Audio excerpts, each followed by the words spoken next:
Alléluia, merci beaucoup la chorale. Merci, vous pouvez vous asseoir. Nous bénissons le Seigneur. Comme je disais tout à l'heure, de telles réunions, c'est parfois des réunions dont Dieu parle. C'est une formation. Beaucoup de gens peuvent aimer certaines choses, mais la plupart des personnes n'aiment pas des enseignements. Or, l'enseignement, c'est ce qui te fait asseoir.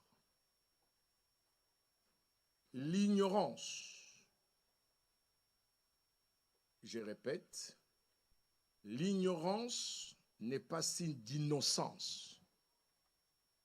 Ce n'est pas parce que tu ne sais pas que tu seras épargné. Chaque erreur que nous commettons dans la vie, elle est toujours fatale. Mais quand on connaît, on peut éviter. Je répète. Qui dit Amen? Amen. Ton Amen m'étonne. Qui dit Amen? Amen. Ton Amen me constipe. Qui dit Amen? Amen. Ok. Je disais ceci. Chaque connaissance, l'ignorance n'est pas signe d'innocence. Ce n'est pas parce que tu ne connais pas que tu es innocent. Les erreurs que nous commettons peuvent être fatales. À chaque fois, mais si nous sommes dans la connaissance, nous pouvons éviter ça. Il y a nos aînés dans la foi qui peuvent enseigner des choses, c'est pour t'aider à ne pas faire les erreurs comme nous avons commis, mais toi tu peux prendre à travers les enseignements on dit un tremplin, n'est-ce pas? On prend un tremplin pour aller dans ta destinée. C'est la chose la plus importante. Personne n'a le monopole de la connaissance, mais Dieu permet que quelqu'un connaisse plus pour que les autres puissent en bénéficier.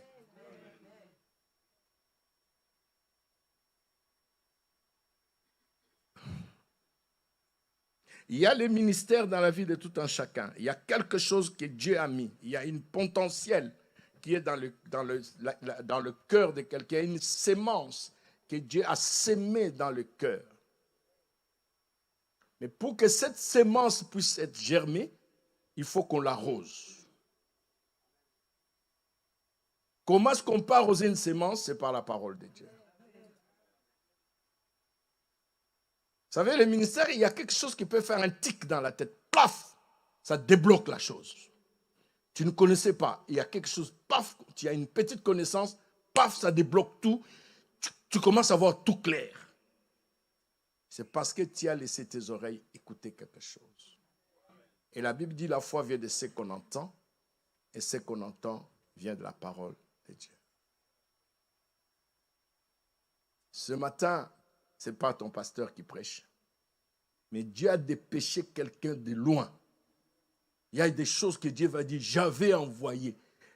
Mon pasteur, j'ai vu une image, un prêtre qui était en plein océan. Mais le bateau était en train de sombrer. Il commence à prier. Seigneur, sauve-moi. Seigneur, sauve-moi. On envoie un hélicoptère. L'hélicoptère vient. Il dit, mais monsieur le prêtre, viens. Il dit, non, mon Seigneur s'en chargera. Ils sont passés. La deuxième fois, le marin passait avec un autre bateau. Mon prêtre vient. Il dit, non, le Seigneur s'en chargera. Jusqu'à ce que l'eau est en train de monter, il est mort. Arrivé devant le Seigneur, il dit, Seigneur, qu'est-ce que tu m'as fait? Tu m'avais dit que tu es le secours qui ne manque pas dans la détresse. Comment est-ce que tu peux me laisser comme ça mourir avant l'âge? Non, c'est...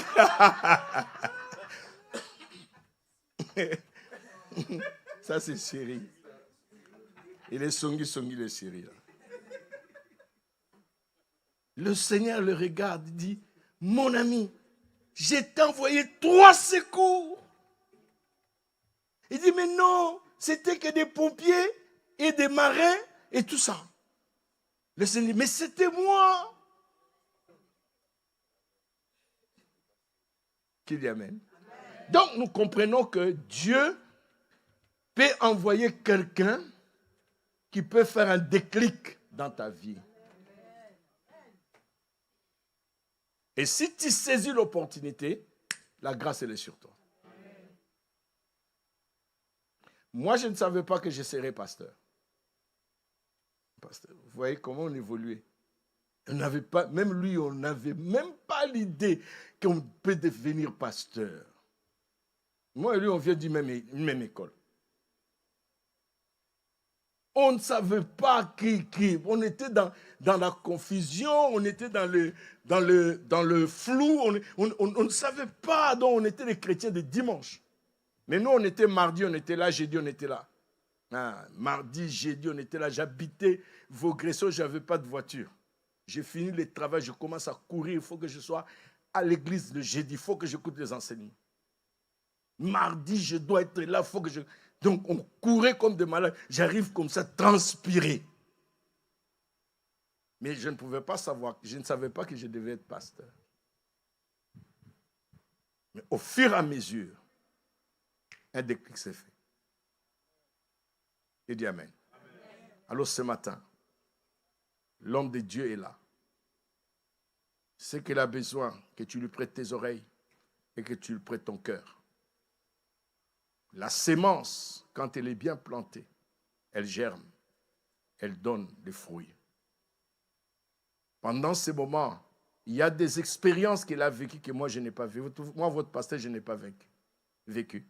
Il y a des choses qu'il a vues dans son ministère que moi, votre pasteur, je n'ai pas eues. Donc, je crois que Dieu est trop sage de nous envoyer son serviteur. Avec vos acclamations, nous allons recevoir le bishop Bernard.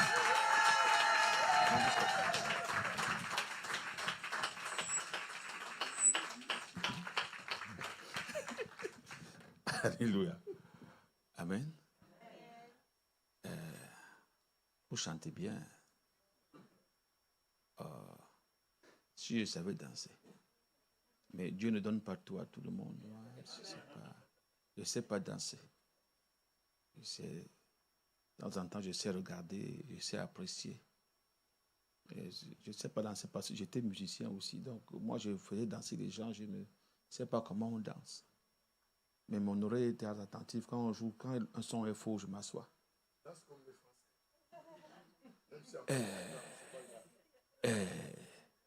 J'ai fait danser les mots. Gloire à Dieu. C'est bien d'être debout comme ça. Parce que parfois, moi, je reste debout 2 heures. Vous allez rester debout comme ça. Ça va vous faire du bien.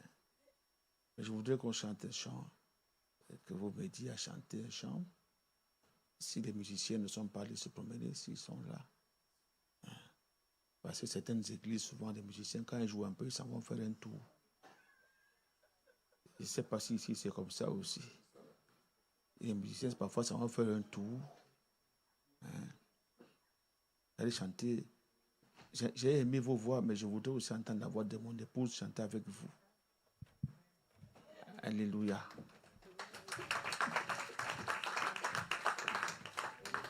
Comme ça m'encourage. Comme je suis timide là, ça m'encourage. Bonjour, peuple de Dieu. Bonjour. Je vous salue dans le nom du Seigneur. C'est non seulement un plaisir, mais un privilège d'être au milieu de vous ce matin. Nous voulons tous rester attachés à Dieu, attachés à l'homme de Dieu, parce qu'à travers cela, nous recevrions nos bénédictions. Quelles que soient les épreuves par lesquelles nous allons passer, à cause de cet attachement, le Seigneur va se révéler à chacune de nous, au chacun. Et nous verrons la gloire de Dieu resplendir dans nos vies. Amen. Vous avez le bonjour de notre assemblée. Amen. Alors, je vais chanter cette chanson qui dit « Ne t'inquiète de rien ». Parce que la vie chrétienne n'est pas faite que de bonnes choses. Elle est faite aussi de beaucoup d'épreuves.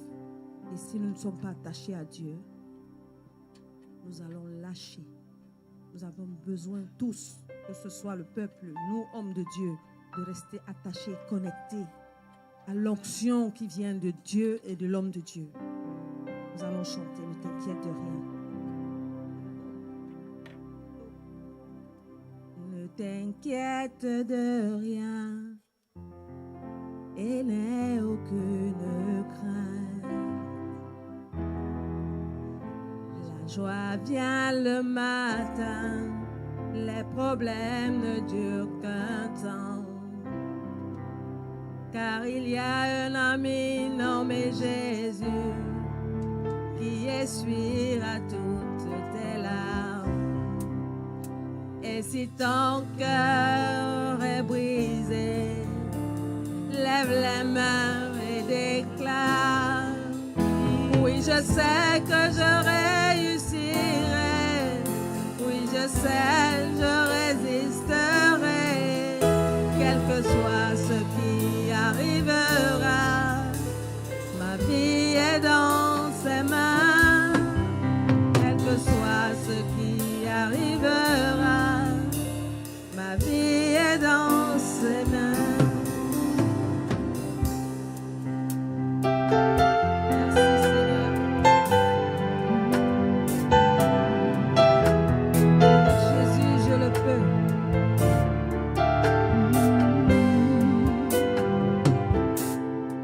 Avec Jésus, oui, je le peux. Avec lui, je résisterai.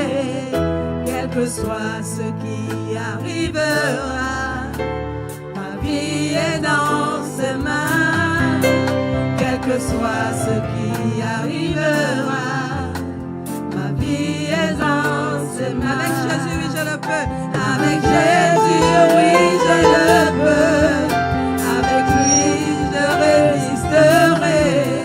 Quel que soit ce qui arrivera, ma vie est dans ses mains. Quel que soit ce qui arrivera, ma vie est dans ses mains. Quel que soit ce qui arrivera, ma vie est dans ses mains. Quel que soit ce qui arrivera, ma vie est dans ses mains.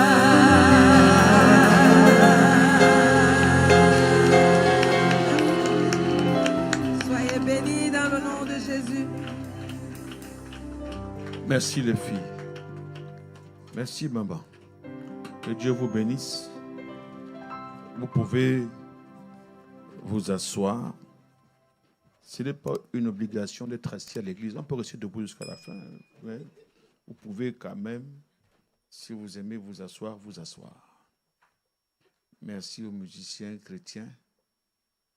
Parce que les autres musiciens, quand ils jouent un peu, ils s'en vont se promener. Ce n'est pas le cas ici. Merci pour cette invitation, le couple pastoral, le couple de pasteurs, parce qu'il y a un couple pastoral, mais ça c'est un couple de pasteurs.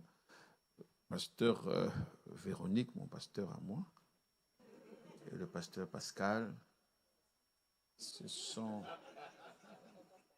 Voilà. Ce sont des bien-aimés que nous connaissons de très longue date. À l'époque où... Voilà. Maintenant, les cheveux sont devenus blancs. Mais je vous assure que Dieu, quand il a mis quelqu'un à part, ne lui montre jamais qu'il a mis à part. Vous voyez, l'une des choses qui me frappe dans la Bible, c'est que l'apôtre Paul dit que lorsqu'il a plu à celui qui m'avait mis à part dès le sein de ma mère, de m'appeler. Hein? C'est-à-dire que pendant que l'apôtre Paul était en train de lapider Étienne, Dieu l'avait déjà mis à part. Donc l'appel ne commence pas le jour où Dieu vous appelle. L'appel commence avant d'être dans le sein de votre mère. Et pendant que vous êtes dans les péchés, dans les boîtes de nuit, vous êtes déjà appelé. Donc quand vous vous rendez compte que votre passé n'a rien à faire avec votre futur, vous comprenez que l'appel de Dieu, c'est quelque chose dont lui-même, il ne se répand jamais. Quand il vous a appelé, il vous a appelé. Donc si quelqu'un vous rappelle que mais hier, toi et moi, on dansait, on faisait ci, mais dites-lui, écoute, on faisait tout ça, mais moi, j'avais un appel. Et même pendant que je faisais ça, c'était la préparation pour mon service. Je tuais des gens, je mangeais des gens, je sortais, oui, tout ça. J'étais déjà appelé.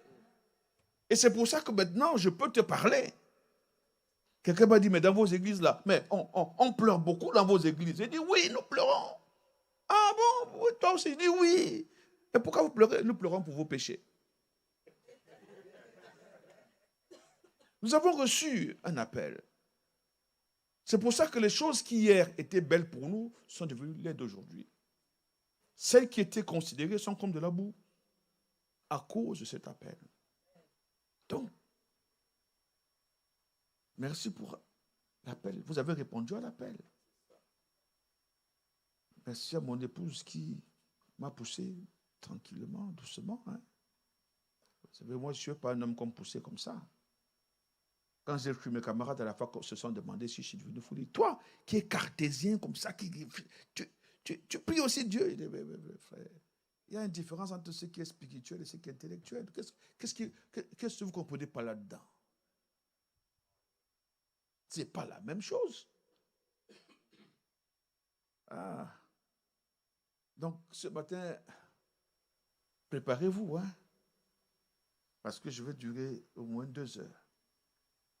Si vous avez chanté 1 heure, je dois prêcher 2 heures. C'est la bonne proportion des choses. Quelqu'un n'a pas dit amen. Bon. Je vous garantis que vous n'allez pas vous rendre compte que ça fait 2 heures. J'ai prêché un jour à Mbujimaï, dans ton village. L'église, c'était la trompette. Le pasteur Jean-Pierre Lokusa. J'ai parlé 4 heures de temps. C'est lui qui me dit à l'oreille, même si les gens là sont là comme ça, s'il te plaît, arrête, tu vas d'abord manger, tu reviens. Parce que c'était parti. Il y a une chose qui est vraie. Quand Dieu veut nous parler, il arrête notre horloge et il nous parle. Il n'y a que ceux qui ne sont pas souvent bien convertis, là, quand on parle longtemps, c'est eux qui ont envie de bouger et partir. Ils sont comme Eutychus. Eutychus, l'apôtre Paul a prêché longtemps dans la nuit, longtemps. Et Eutychus était assis sur le bord de la fenêtre, comme il y a des chrétiens qui sont sur le bord de la fenêtre.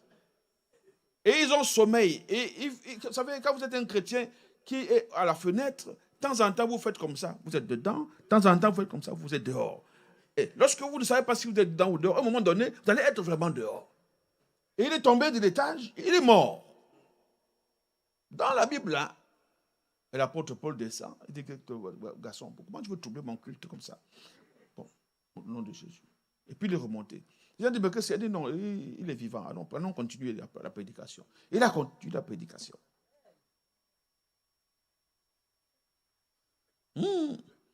Vous imaginez que si vous mourrez là maintenant, je continue la prédication. Pourquoi est-ce que ces moments sont si importants? Parce que ce que vous êtes dans votre bureau, dans votre vie, on vous l'a appris d'une manière ou d'une autre. Donc quand vous devenez chrétien, vous devez aussi apprendre comment on se conduit dans la maison de Dieu, dit l'apôtre Paul à Timothée, qui est la colonne et l'appui de la vérité. Mon épouse sourit. Ça c'est 1 Timothée 3, verset 15. Il dit, mais sache, si je tarde, comment il faut se conduire dans la maison de Dieu qui est l'église du Dieu vivant. Il y a une façon de se comporter dans l'église. Et si nous parlons de l'attachement, ce qu'il faut savoir dans l'église, que ce qui se fait dans le monde n'est pas la même chose que dans l'église. quand on est dans l'église, on fait, les Anglais appellent ça paradigm shift, c'est-à-dire qu'on change de paradigme. Ce n'est pas la même chose. Quand vous jouez au football, c'est avec les pieds que vous jouez. Si vous attrapez le ballon avec les mains, c'est une faute. Mais maintenant, si vous allez jouer au basket, ce n'est plus avec les pieds, c'est avec les mains. Vous touchez avec les pieds, c'est une faute. Donc, on change totalement de paradigme. Ce qui est vrai dans le monde n'est pas vrai dans l'église. Donc, tu as beau être cadre élevé dans le monde, quand tu arrives dans l'église, il faut que tu apprennes les A, B, C, D de la foi. Parce que si tu sautes de classe avec Dieu, il va te ramener, même si tu arrives en terminale, à la maternelle. Hello. Donc, ce matin, je voudrais aller là-bas. Tout à l'heure, mon épouse me demandait, mais l'attachement là, c'est l'attachement à Dieu ou à l'homme de Dieu? C'était une bonne question, ouais. Et il y a un endroit où il dit El Bethel, le Dieu de la maison de Dieu. Donc, si tu vas dans la maison de Dieu, c'est parce que tu es déjà attaché à Dieu. D'accord? Si tu es attaché à Dieu, tu vas aussi t'attacher à sa maison. Parce qu'aujourd'hui, les chrétiens Internet sont peut-être attachés à Dieu, mais ne sont pas attachés à la maison de Dieu. Donc, ils suivent son culte, mais il n'y a pas de la communion fraternelle. Il n'y a pas la fraction du pain. Non, non, non, non. Il ne sent pas qu'il n'est pas dans cet endroit où on peut lui faire des coups qui vont le faire grandir. Parce que l'église, c'est l'endroit où on t'attaque, on te provoque. Non pas pour te faire tomber, mais pour que tu ailles d'étape en étape vers le haut. Donc ceux qui viennent à l'église en pensant que quand je suis chrétien, là-bas il n'y a pas de problème. Vous vous êtes trompé totalement. C'est ici que vous allez vivre les vrais problèmes causés par des vrais frères qui sont sincères, mais parfois qui sont sincèrement dans l'erreur. Dans le but de vous réajuster, de vous faire... un jour, un pasteur, et aujourd'hui il est décédé, un des anciens pasteurs français, le pasteur Ramseyer, quand il mangeait.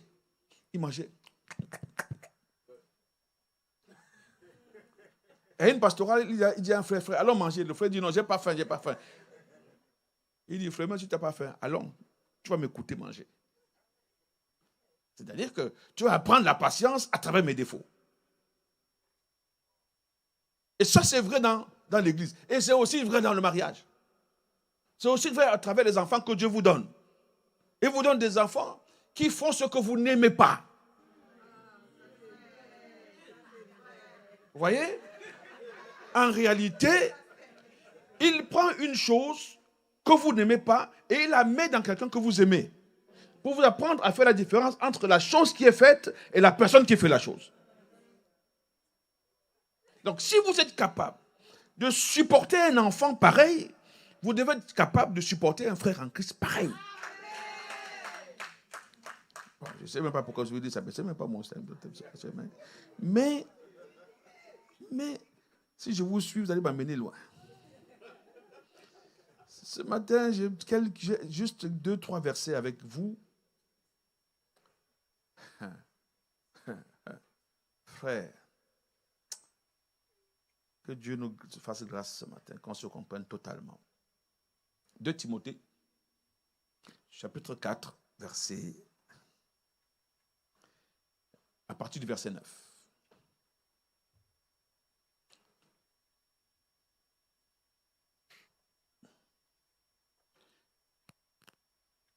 C'est l'apôtre Paul qui parle à un jeune pasteur, à un jeune bishop, son fils spirituel, Timothée. Un choix qu'il a fait pour avoir avec lui. Lui-même, l'apôtre Paul, Jésus l'a choisi. Donc, il lui dit, viens plutôt vers moi, car Démas m'a abandonné par amour du siècle présent et il est parti pour Thessalonique. Je saute le reste. Verset 11. Luc seul est avec moi. Prends Marc et amène-le avec toi, car il m'est utile pour le ministère. Verset 14. Alexandre le forgeron m'a fait beaucoup de mal. Le Seigneur lui rendra selon ses œuvres. Les grandes choses de la vie, y compris le ministère, ne se font pas sans les hommes. Il n'y a rien qui se fait sans les hommes. Tout se fait sur la terre avec les hommes. Quand vous trouvez une forêt, si un homme n'entre pas là-bas pour abattre des arbres, elle va rester comme ça. Tout se fait avec les hommes. Mais les hommes ne sont pas toujours ce qu'on croit. Il y a des églises qui sont toujours pleines. Partout. Parce qu'il y a beaucoup de déchets dedans. Vous avez bien suivi ce que je veux dire? Là où le monde est entré dans l'église, ce sera plein. Jésus dit clairement que large et l'autre là, étroit. Et peu de gens trouvent. Donc, tu peux être chrétien et le monde t'attire. Et tu abandonnes. Ce matin, je parle pour que Démas ne se trouve pas parmi vous. Celui qui commence bien et qui, par amour du monde, abandonne.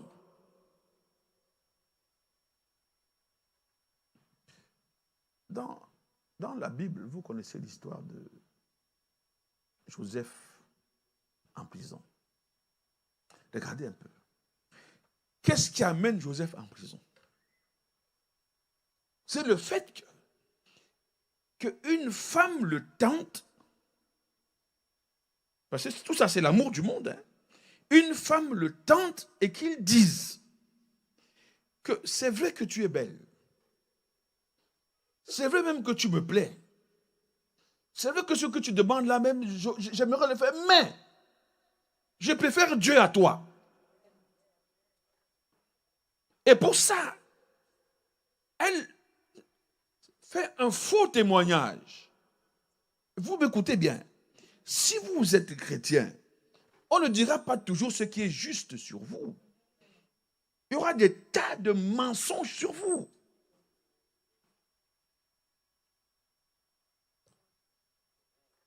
Je parle ici aux serviteurs de Dieu et à ceux qui aspirent au service de Dieu.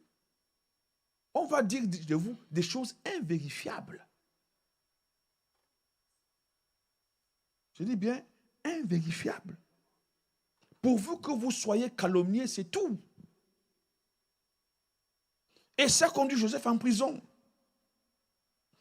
Et pendant qu'il est en prison, les dons et les talents qu'il a reçus de Dieu n'ont pas évolué, ça n'a pas changé. Il est resté le même Joseph, avec le même appel, mais en prison. Donc vous pouvez avoir l'appel de Dieu. Vous pouvez faire des bonnes choses à l'église. Mais vous êtes toujours enfermé dans la prison du célibat. Ce n'est pas que Dieu vous a oublié là-bas. C'est que vous allez le servir d'une manière spéciale avant d'entrer dans autre chose. Ah. Et là-bas en prison, je crois qu'il a dû écrire là, interprète international des rêves. Donc, vous savez, à cette époque-là, on n'entrait pas en prison pour sortir. Hein. Quand on était là-bas, c'était pour la vie. Donc, il a organisé sa vie en prison, si bien qu'il est devenu un grand dans la prison. Donc, il n'était pas loin des grands qui entraient en prison. Donc, ceux qui travaillent chez Pharaon entrent en prison, ils sont à côté de Joseph. Et puis un jour, il y en a deux qui font le songe.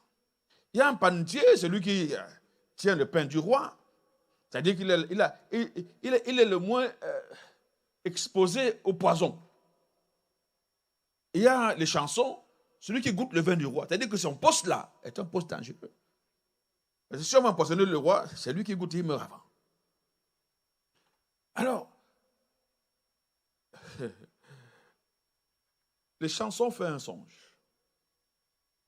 Et quand Joseph interprète le songe, je dis que toi, dans 3 jours là, on va t'appeler, tu vas prendre ta place. Le panetier il fait aussi un songe, il dit, moi si j'ai fait un songe, dis-moi. Il ne faut pas imiter les gens. Hein. Ce qui est bien pour un peut être mauvais pour toi. Et il dit, toi, oui, toi, tu vas te couper la tête.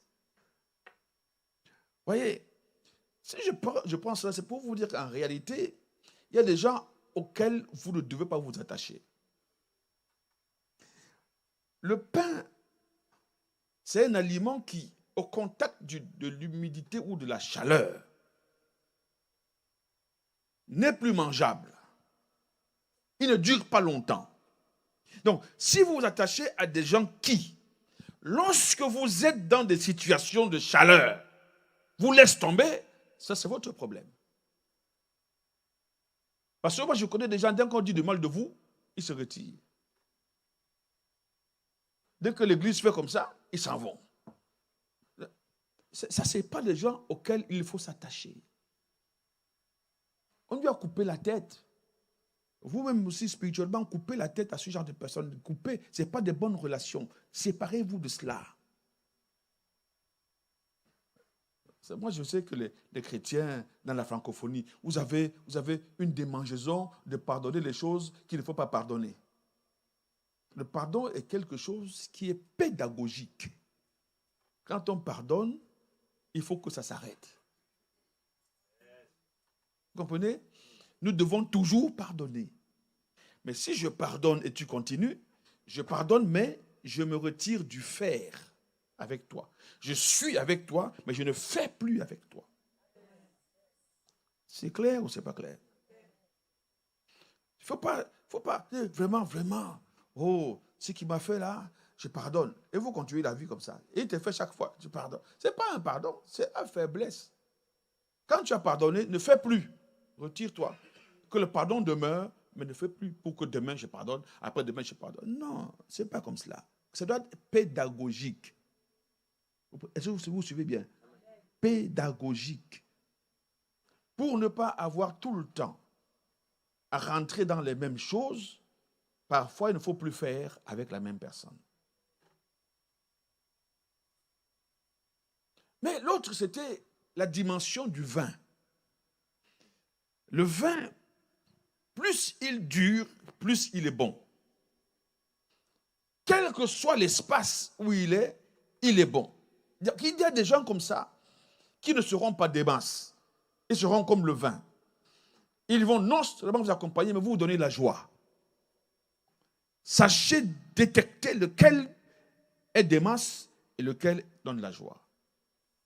Il dit, Démas m'a abandonné. Et je vous parle et je vois dans vos yeux qu'il y a des gens qui vous ont abandonné. Il y a des gens qui vous ont abandonné et ça vous a fait mal. Aucun abandon n'est joyeux. Et parfois, c'est dans les gens où vous avez investi le plus que vous vivez l'abandon. Moi, je pense que ce Dieu que nous servons est bien capable de nous faire vivre, même si les gens nous quittent.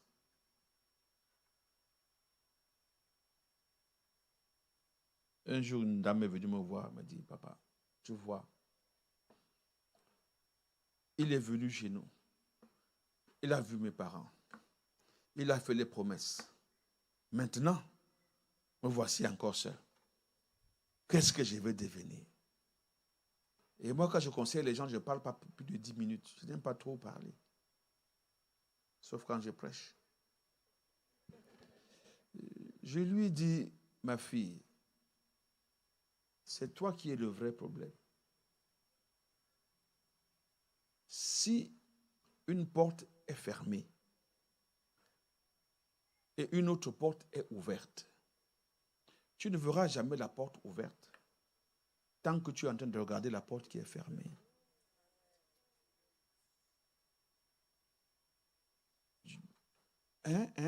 Écoute ce que je vais te dire. Comme celui-là est venu, un autre aussi va venir. Donc l'abandon n'est pas toujours une mauvaise chose. Ouais, j'essaie de parler aux gens qui vont dans le ministère demain. Hein. Parce qu'on va vous abandonner. On nous a abandonnés, mais les gens nous ont abandonnés. C'est incroyable. Les gens, nous avons marié des gens. Nous avons aidé dans les dots et tout ce que vous pouvez imaginer. Nous avons soigné des gens. Nous avons envoyé des gens à l'école. On a payé. On est arrivé en Afrique, on a trouvé que les gens étaient tellement malheureux. On a loué une maison sociale pour mettre les cas difficiles.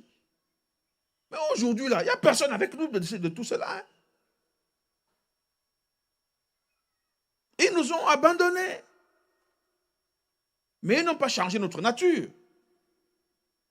Ils nous ont montré comment ne pas faire désormais.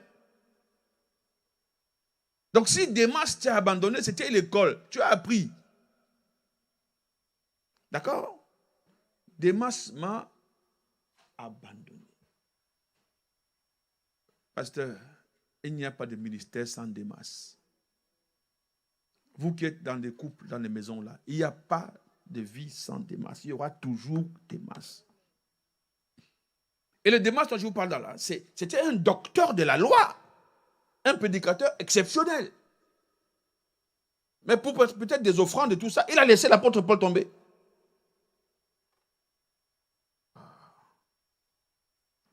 Aidez-nous, hein. Aidez-nous. Vous savez, quand on commence à dire du mal de toi, le panété te quitte. Quand tu es au plus bas, il te quitte. Quand les choses ne vont pas, il te quitte. Mais la chose la plus difficile que j'ai trouvée dans la vie du ministère, c'est de continuer le ministère. C'est de continuer dans l'œuvre de Dieu. Beaucoup de gens commencent et ils s'arrêtent. Et continuer, ce n'est pas facile. Parce que plus tu continues, plus on te demande. Plus tu continues, plus il y a des exigences. Et comme nous sommes dans une église, où vous connaissez les principes de Pareto, dans l'église, 20% du travail, 80% du travail est fait par 20% de chrétiens. 80% des offrandes est donné par 20% de chrétiens. C'est-à-dire qu'on est dans le principe de 20-80. Et là-dedans, parfois, ces 20% commencent à se fatiguer du poids. Parce que c'est sur eux que repose l'Église. Donc, ça devient pour eux difficile de continuer. Et c'est là que vous devez continuer. Parce que la fin d'une chose vaut mieux que son commencement. Continuez.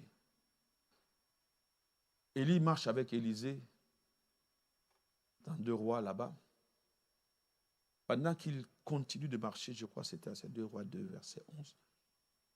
Pendant qu'il continue la marche en parlant, les fils des prophètes disent à Élisée, Élie là est en train d'aller mourir. C'est-à-dire que comme il est déjà vieux, quitte-le. Abandonne-le. Cherche mieux. Notre pasteur n'a plus l'onction. Allons chercher ailleurs. Il y a une église qui est sortie là-bas. Quand tu vas là-bas, c'est formidable. Il lui dit, je le sais aussi, mais moi, c'est celui-ci à qui je suis attaché. Et ils ont continué. Ceux-là, ils ont parlé, ils n'ont eu aucune récompense. Mais lui qui s'est attaché, à un moment donné, ils ont traversé le Jourdain. Et Élie lui a dit, si tu me vois quand je m'en vais, ce que tu m'as demandé, tu vas le recevoir. Ça veut dire quoi? À un moment donné, il y a un tourbillon qui est venu le récupérer. Donc pendant le tourbillon, il faut que Élisée, malgré le tourbillon, ouvre les yeux et voit Élie. Donc quand tu es dans un ministère, il y a des moments de tourbillon. Pendant ce tourbillon, ne détourne pas les yeux. Regarde ton pasteur, regarde-le, observe-le.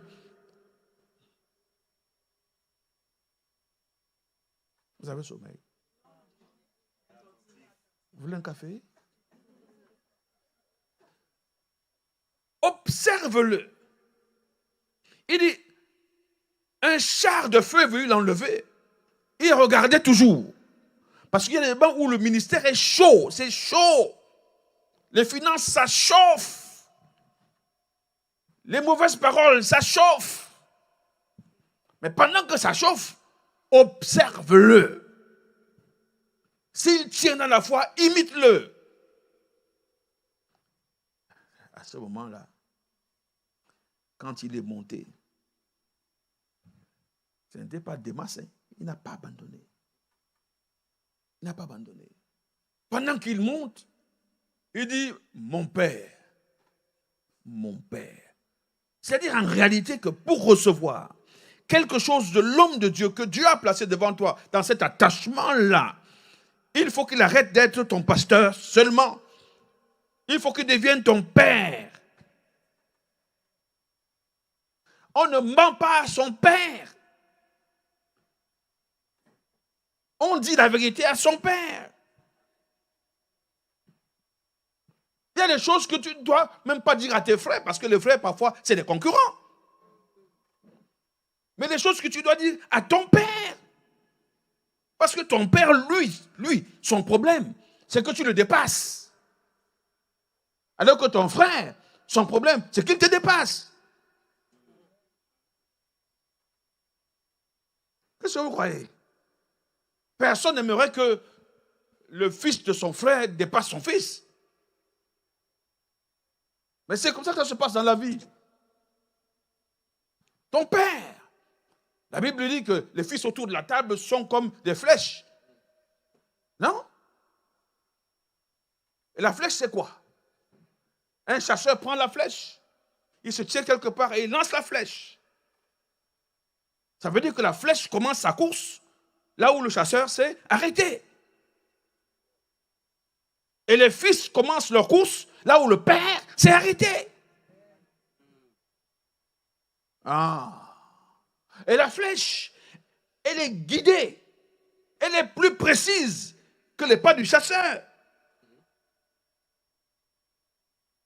Mais c'est lui, le père, qui donne l'impulsion, qui donne la vision et qui lance la flèche. Elle va aller plus vite que lui.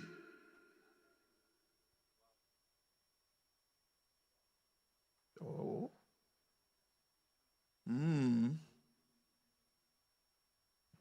Alors, les flèches qui ont abandonné le carquois n'iront pas, hein? Démas ne va pas arriver là-bas. Mais ceux qui sont restés vont y arriver.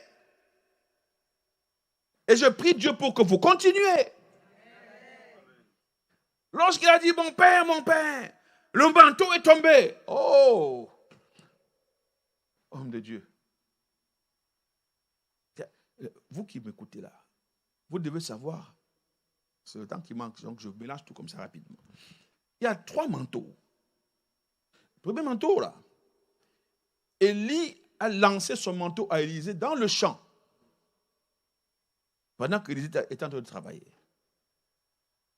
Mais Élisée a remis à Élie ce manteau. Parce que ça, c'est le manteau de l'appel. C'est quand on vous appelle, on ne vous donne rien. On vous appelle. Et si Dieu t'appelle pour le ministère, il n'a pas dit de partir, c'est un appel. Quand on t'appelle, tu fais quoi? Tu réponds et tu viens. On ne va pas t'appeler, tu pars. Non. Et aujourd'hui, les chrétiens, dès qu'on les appelle, ils s'en vont.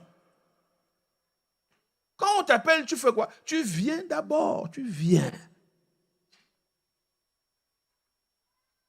Oh, pasteur, il faut que je parte parce que j'ai reçu l'appel. Ah, ouais. Quand même, excuse-moi, quand on t'appelle, mais viens d'abord. D'accord? Comment tu as ça? Dieu a dit dans mes oreilles. L'autre avait dit, je dormais et Dieu m'a appelé. Ah bon? Il t'a appelé comment? Il dit, j'ai fait un rêve où j'ai vu écrit en gros,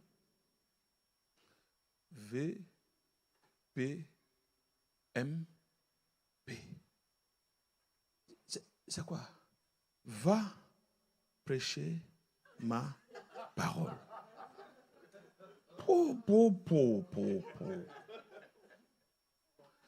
Et c'est le vieux Boubacar qui me raconte l'histoire.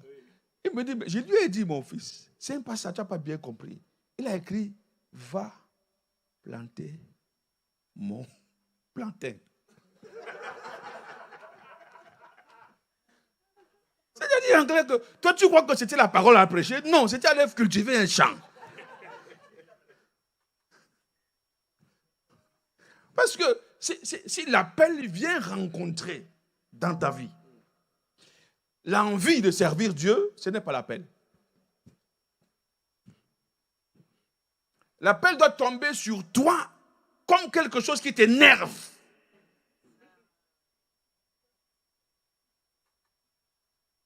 Comme quelque chose que personne ne comprend. Non, pas toi. Tu n'es pas fait pour ça. C'est là que ça peut être l'appel. Et Élisée a rendu le manteau. Et il est entré dans un manteau invisible qu'on appelle le manteau de la préparation. Quand tu es dans un temps de préparation, personne ne voit ce que Dieu est en train de faire avec toi. Si les gens voient ce que Dieu est en train de faire avec toi, ce n'est plus la préparation. Ça veut dire que tu es en train de montrer. Oh. Ça va? Je peux y aller? Ça vous intéresse un peu? Donc, à un certain moment, c'est comme si toi, Dieu n'a rien à faire avec toi. Il te fait faire des tâches, mais subalternes, des choses qui t'énervent. Hein? Comment moi, j'ai reçu l'onction, mais c'est moi qui balaye la salle. Mais on t'a dit que balayer la salle, là, ce n'est pas un travail spirituel. J'ai reçu l'onction, mais vraiment, moi, le pasteur me fait seulement, c'est moi qui conduis les serviteurs de Dieu. Mais qui t'a dit que n'importe qui peut conduire les serviteurs de Dieu?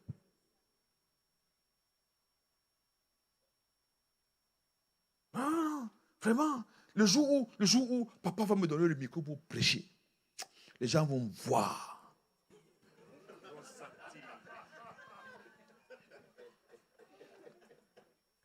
Quand toi-même tu dis ça, tu ne sais pas que tu te mets en danger. Parce que ce sont les brebis du Seigneur Jésus. Tu ne vas pas faire des expériences sur les brebis d'autrui. Tu vas t'asseoir sur Internet, tu vas récupérer un message d'un branamiste, tu vas mélanger avec pour un kibanguiste, ainsi de suite. Mais tu vas venir donner la diarrhée au peuple de Dieu. Une diarrhée spirituelle. Moi, je dis toujours, quand tu m'écoutes prêcher et que tu es à l'église, tu veux être pasteur, il faut que tu prêches ce que je prêche. Comme je me tiens, tu te tiens. Oui. Si j'ai les tics, alléluia, tu vas dire alléluia. Si tu dis pas ça, non, tu n'es pas avec moi. Parce que dans la préparation, tu n'as pas la possibilité de choisir des choses là-dedans. Tu prends ce qu'on te donne. Parce que quand tu fais les études, tu ne dis pas que bon, je ne vais pas faire tel cours de droit. Non, tu fais tout ce qu'on a dit. Oui, tu fais tout. Non, papa, non. Moi, Dieu m'a spécialisé dans la délivrance. Donc, moi, je prêche ma délivrance. Non. Tu dois d'abord prêcher tout le message de Dieu. Et sur le terrain, plus tard, Dieu va donner un accent particulier à un aspect de ton ministère. La préparation. Mais c'est pendant cette préparation-là qu'il faut que tu t'attaches. C'est là que tu apprends à être disciple. Parce que c'est là qu'on te discipline. Et j'insiste dessus. Un chrétien qui n'est pas discipliné ne sera jamais un bon pasteur. Il va monter, il va descendre. Jamais.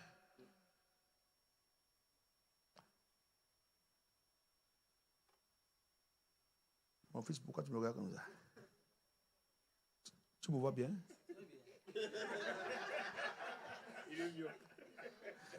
Non. On se comprend. Mais il réfléchissait. y a une réalité dans le ministère. C'est que lorsque la préparation finit, pour recevoir le manteau, il faut que la relation soit telle que celui qui va te laisser, ça soit sûr que tu vas faire ce qu'il a vu en toi. Donc il faut ici que les bases de la loyauté soient claires. Et nous demandons toujours à ceux qui sont avec nous d'être loyaux. Ce que tu fais devant moi, tu dois être capable de le faire derrière moi. Ce que tu dis devant moi, tu dois le dire derrière moi. S'il y a une différence, c'est que tu es un comédien. Un hypocrite. Un hypocrite. Et l'apôtre Paul dit que l'amour soit sans hypocrisie. Donc, il y a l'amour hypocrite. Il y a aussi le service hypocrite. Quelqu'un te montre une face, mais cette face-là, ce n'est pas ce qu'il est. Et si quelqu'un agit comme ça, regarde son mariage, sûrement il est aussi hypocrite dans le mariage. Démas. J'ai duré sur Démas. Et puis le deuxième personnage, c'est Luc. Il dit, Luc seul est resté avec moi. Ah, la Bible a des mots. Hein. Seul resté. Comme l'apôtre Paul disait, je resterai à Éphèse jusqu'à la Pentecôte. C'est-à-dire que jusqu'à la Pentecôte, jusqu'à cette période-là, je vais rester ici. Donc, il faut décider de rester. Luc, c'est un médecin. Un médecin prend soin. Et dans l'église, nous avons besoin de Luc. Luc peut sembler ne pas être spirituel, mais c'est Luc qui vient chez le pasteur pour voir est-ce qu'il y a à manger. C'est Luc qui regarde est-ce que le carburant est suffisant. Luc prend soin. Ne donnez pas à Luc le travail spirituel de la prière. Non, Luc, lui, il est là pour regarder comment on va. Est-ce qu'il y a la maladie? Est-ce qu'il y a la santé? Est-ce qu'on a mangé? Est-ce qu'il est bien habillé? Luc prend soin. Et nous avons besoin de gens qui prennent soin. Il y a des gens que toute leur vie, c'est seulement que, bon, vraiment, papa, que Dieu te bénisse. Je vais prier pour toi. Non. Excusez-moi, ce n'est pas de ça qu'il s'agit. Ce n'est pas de ça qu'il s'agit. Il s'agit d'avoir des Lucs. Il est bien que le pasteur n'aille pas dans un magasin acheter des vêtements. Parce qu'il y a Luc.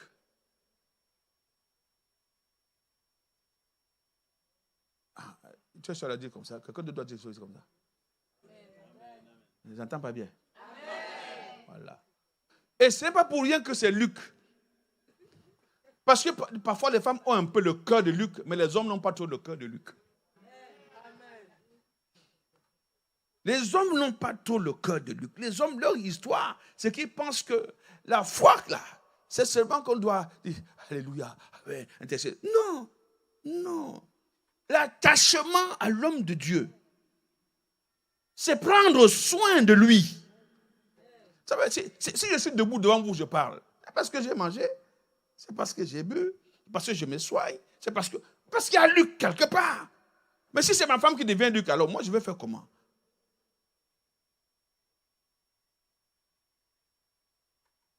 Quand je vais partir d'ici, il faut qu'il y ait Luc ici. Parce que si c'est ça que Dieu t'a donné, fais le bien. Jésus marche avec ses disciples. Ils sont nombreux. Mais la Bible dit que les femmes le soutiennent. C'est-à-dire que les femmes sont Luc. Les femmes le soutiennent. Vraiment la Bible, là. Même l'intendant d'Hérode avait une femme qui a laissé d'abord son mari de temps en temps pour suivre Jésus. Parce que parfois, quand une femme veut même aider un homme de Dieu, le mari dit que tu donnes l'argent du foyer où? Mais quand la maladie s'installe, c'est lui qui va prier Dieu pour moi. Je ne vais pas partir d'ici sans qu'il y ait Luc. Si. Il faut que Luc se lève et fasse son travail. Luc n'attend pas qu'on fasse des demandes que, bon, qui va faire ceci. Non, Luc se lève et dit, non, laissez ça de côté. Moi, je vais agir. Ah, ça c'est beau, hein. Je suis arrivé une fois au Zimbabwe. On fait une réunion et je leur ai dit, je sens que le pasteur là va être surchargé parce que pour nous loger dans l'hôtel que je vois là, parce qu'on a posé les bagages, on est parti à la réunion. Ça doit coûter cher. Hein. Et je leur ai parlé. J'ai demandé, mais qui va s'occuper un peu de ma chambre d'hôtel? Il y a une soeur qui a levé la main. Elle nous amena à l'hôtel. Frère, mes bien-aimés,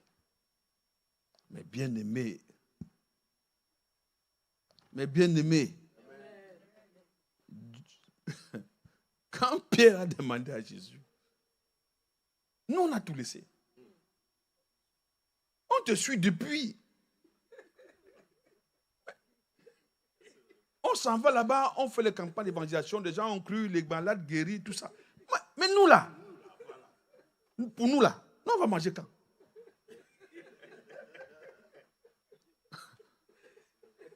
Jésus lui dit, il n'y a personne qui a cause sur moi de l'évangile là. Qui ici là? Qui paie ici? Femme, maison, etc.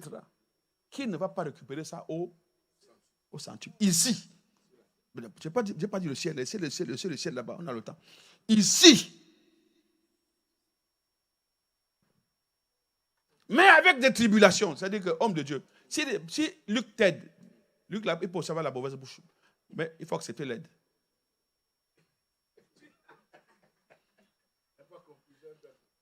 Hein? Si Luc vient t'aider, quand il va te donner, il peut partir dire que c'est moi qui habille le pasteur. Ne refuse pas, prends.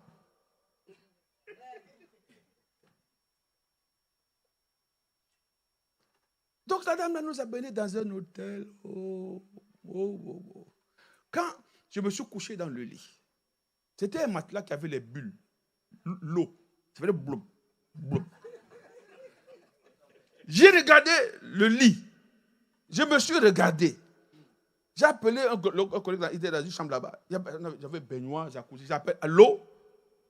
Jean-Roger, est-ce que tu vois ce que je vois? Il me dit, mon frère, je ne savais pas que les souffrances du ministère sont belles comme ça.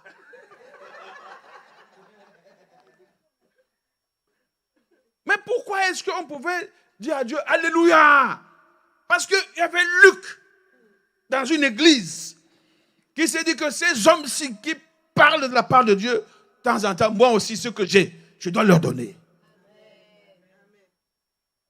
N'attendez pas qu'on dise donnez tout le temps. Non, soyez Luc. Le médecin prend soin, non pas seulement de regarder les symptômes, mais il va jusqu'à la cause. Je veux aider le ministère, c'est vrai, mais Dieu m'a dit à moi d'aider l'homme et la femme du ministère. Et quand tu es Luc, tes combats sont nombreux. C'est comme ça à l'église. Mais pas ici, hein, surtout l'église de Suisse. Vous n'êtes pas comme ça, vous êtes bien. Hein. Parce qu'à l'église, quand Luc commence son travail, il y a beaucoup de gens pour dire, oh, toi, vraiment, tu es trop bête. Hein? Tu aides ces gens-là. Tu n'aides pas les gens, tu es attaché à Dieu et aux serviteurs de Dieu. L'église d'aujourd'hui fabrique des pasteurs voleurs et voyous. L'église d'aujourd'hui. Parce que tu ne peux pas travailler quelque part et tu n'as rien là où tu travailles. Vous voulez des pasteurs sérieux? Vous voulez une église sérieuse? Il faut aussi Luc dedans.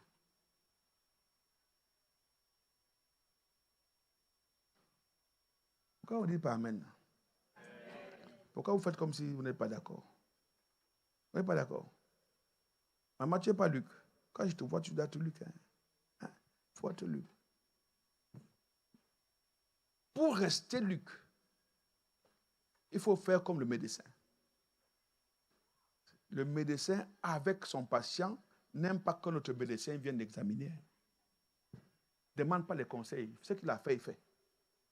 Oui, oui.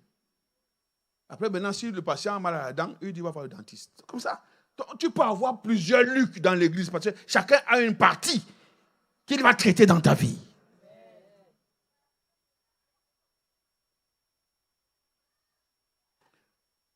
Un jour, un pasteur, son congélateur s'était gâté. Non, laissez-les là-bas, il n'y a pas de souci, laissez-les. Son congélateur s'était gâté. Et il avait fait garder le poulet chez le voisin en haut. Il reçoit un autre pasteur, on veut lui faire à manger. Sa femme monte pour aller chercher le poulet. Et le pasteur me dit que je vois seulement les gens qui passent comme ça. On appelle le pasteur, il vient. Qu'est-ce qu'il y a? En fait, la voisine en haut avait mangé le poulet. Donc, il n'y avait plus rien à manger dans la maison. Le pasteur appelle l'enfant, il dit à l'enfant, viens. Qu'est-ce que papa et maman? Pasteur, il y avait le poulet ici. On a gardé chez le voisin et on a mangé. Et l'autre pasteur s'est dit, mais ce n'est pas possible. Il y avait un ancien de l'église là, qui était assis à côté, il a entendu ça. La honte a fait qu'il devienne Luc à la seconde là. La honte. Il a dit, papa, allons acheter un congélateur. Le poulet, ce n'est pas le problème. Le problème, c'est que le congélateur était gâté. Allons acheter un congélateur. Et le congélateur est venu dans la maison. Et tout le monde était dans la joie. Parce qu'il y avait Luc. Un Luc qui s'ignorait. Donc parfois, il y a les besoins dans la maison de l'homme de Dieu. Tu n'es pas au courant parce que tu n'as jamais même mis des pieds là-bas.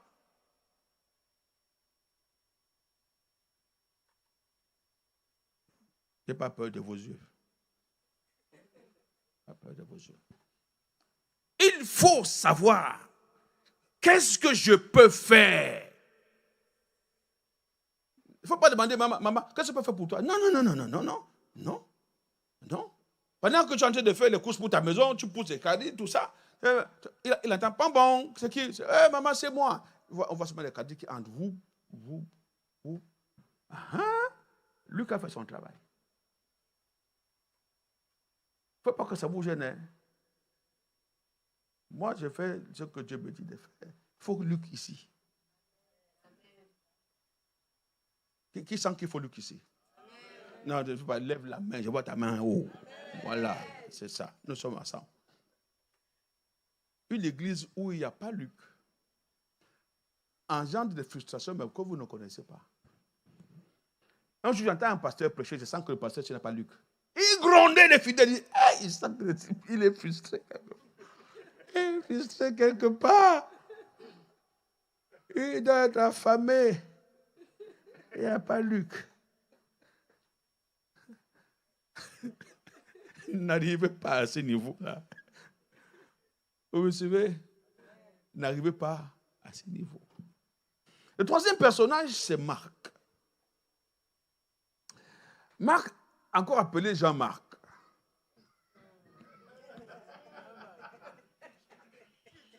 Ah, mon fils. Mon fils, ce que veut dire sur toi là, ce n'est pas intéressant au départ. Jean-Marc, c'était le cousin de Barnabas.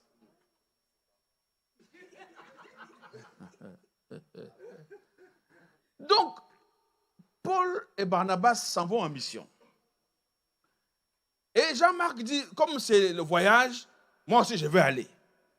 Il y a beaucoup de gens qui aimeraient aller en mission. oui, on va prendre l'avion. Oui, ça part que sur le terrain. C'est autre chose. Jean-Marc, à un moment donné, s'est dit que moi, je rentre. Comment que cette mission-là, on est là, il y a des moustiques, il y a des serpents. Non, moi, je vais rentrer.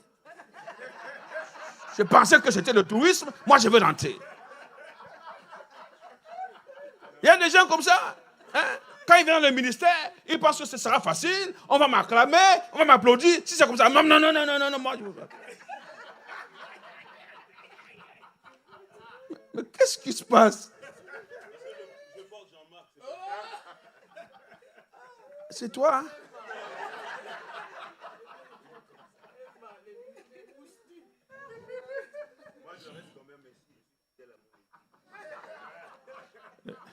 Tu vas répondre après. Mon fils, tu vas répondre après. Il a dit, moi, non, moi, je ne veux pas continuer avec vous. Je rentre. Il est parti. Ils se sont séparés. Au prochain voyage, Paul veut partir avec Barnabas et Silas. Mais Jean-Marc dit, cette fois-ci j'ai un peu mûri, je veux partir. Paul dit, toi, tu n'as aucun attachement. Je ne marche pas avec toi. Si vous n'êtes pas capable, vous, de dire non dans le ministère-ci, vous n'irez nulle part. Il y a des gens à qui il faut dire non, un non sec. Non pas parce que vous les détestez, mais parce que la chose que vous voulez faire, ce n'est pas leur place. Pas leur place.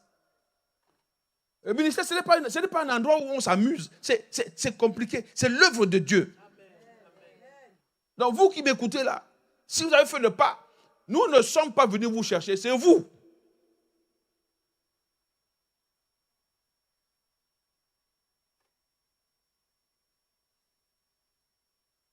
J'aime ce silence. J'aime ce silence. Paul a dit, je ne pars pas avec toi. Toi, prends ton frère, allez de ce côté. Si là, c'est moi, on part de ce côté. Ils se sont séparés. Mais c'est ici que je voudrais vous dire, Église. Il y a une différence entre se séparer et se diviser. On peut se séparer de quelqu'un sans qu'il y ait une division. On peut se séparer sur le plan stratégique. On peut se séparer parce que notre collaboration ne peut pas marcher. Écoutez, si vous mettez deux docteurs ensemble, ça ne marche pas. Si vous mettez un docteur avec l'évangéliste, ça peut marcher. Vous comprenez? Donc on se sépare parce que nos ministères ne sont pas complémentaires. On peut se séparer. Vous voyez la chorale qui chante là. Si tout le monde qui chante là est leader de chant, ça n'ira nulle part. Hein. Ah non, c'est pas comme ça. Moi, je pensais que... Oh, non, c'est pas comme ça. Tu es un chef quelque part. Quelqu'un dit chef. Merci. Donc, non, mais Jean-Marc, on t'a laissé avec ton cousin Barnabas. Allez faire votre part là-bas. Mais si tu regardes bien, c'est à partir du moment où il est parti avec Barnabas que son nom ne s'était pas arrêté dans l'évangélisation. Hein. Oui. Après un passement de Paul et Silas, ils sont en prison, les portes s'ouvrent, parce que Paul a su dire que celui-ci là, s'il s'attache à moi là, mon ministère peut s'arrêter. Mais, comme Dieu est le Dieu de la deuxième chance, quand l'apôtre Paul avance, il dit à Timothée, quand tu viens, amène avec toi Marc, parce qu'il m'est utile. Maintenant qu'il a fait beaucoup d'expérience, il m'est utile. Non pas comme Luc, mais il m'est utile pour le ministère. Vous voyez, il y a des gens dans l'église, ils ne sont pas utiles comme Luc. Ils ne viennent pas dans nos maisons pour prendre soin de nous, mais à l'église, ils peuvent être utiles. Vous n'êtes pas pareil quand vous venez à l'église. Parmi vous, c'est vrai, hein? Tu es devenu Luc pour moi. Parmi vous, il y a des gens, votre vie spirituelle va se manifester par ce que vous faites dans l'église, plus que dans ce que vous faites pour l'homme de Dieu. Parce que vous êtes Marc. Oh. Are you there? Parce que Marc, dans l'église, diacre, diaconesse, ancien. Luc, dans l'église, ancien ou diacre ou diaconesse. C'est toujours pareil, mais avec des spécifications précises. Luc s'occupe de l'homme, Marc s'occupe de l'œuvre. Ça va? Ce que Luc fait pour l'homme, Marc le fait pour l'œuvre. C'est comme vous dites, bon, qui va aider le pasteur à avoir un billet pour aller au Cameroun? Marc va regarder le ciel, c'est même pas son histoire. Luc va dire, bon, moi. Mais quand on va dire, bon, maintenant, qui va changer la sono? Marc va dire, moi. Parce que Marc, lui, sa chose, c'est l'œuvre. Luc, lui, sa chose, c'est l'homme. Vous me suivez? Donc, il dit, Marc m'est utile. Mais avant d'être devenu utile, il a été inutile. Il a été un poids. On l'a repris, on l'a même chassé. Oh, Jean-Marc, on t'a chassé. Mais maintenant, on dit, viens avec lui. Donc, si un jour, vous êtes excommunié dans l'église, ce n'est pas une raison pour fuir. On vous a seulement discipliné afin que Dieu vous transforme pour vous rendre plus utile. Vos parents vous donnaient la fessée et personne ne sortait de la maison.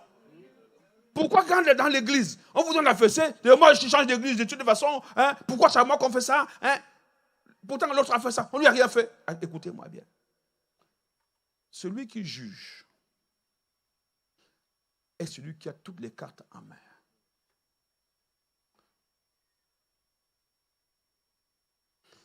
Il y avait un frère, à chaque culte, il sortait fumer. Il fume. Après, le parfum vient s'asseoir. Mais les jeunes le voyaient.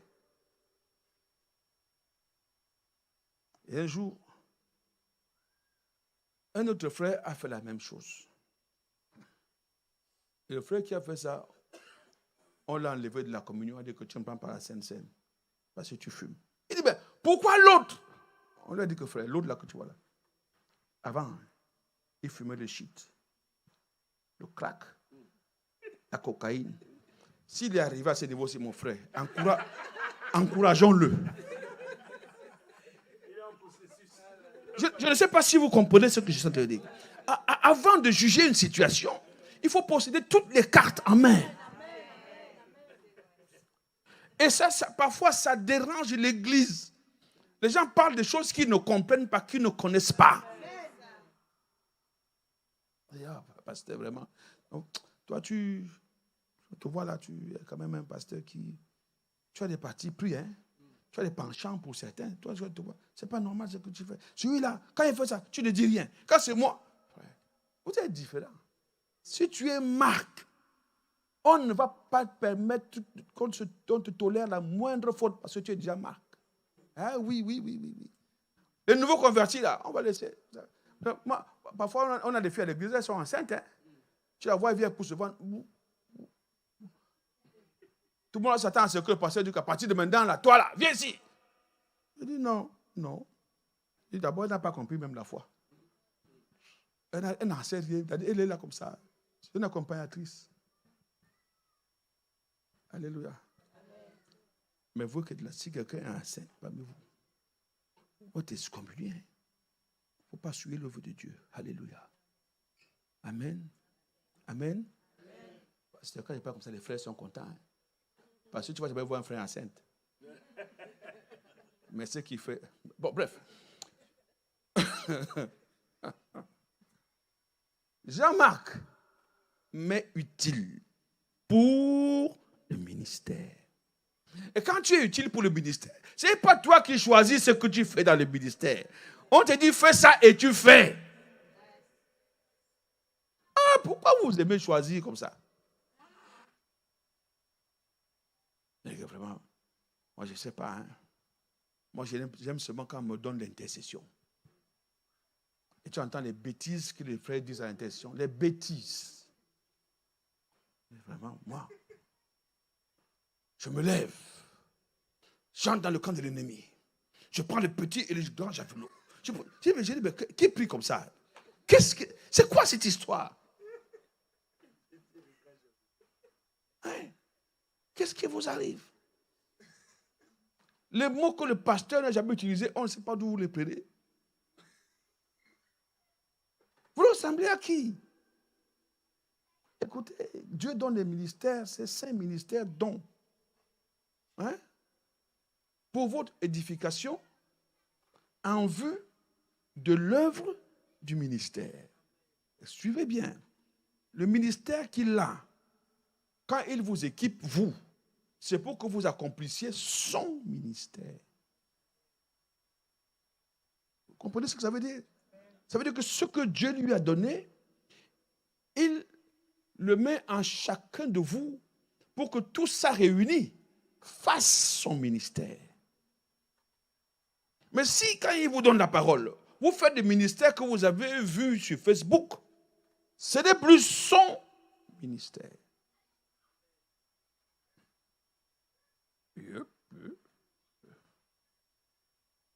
Ça va?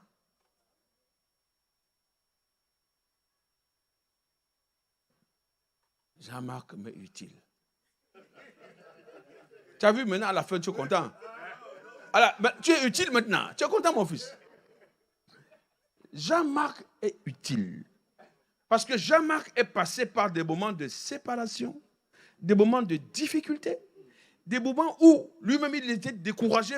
C'est pourquoi on me chasse. Mais maintenant, à un certain niveau,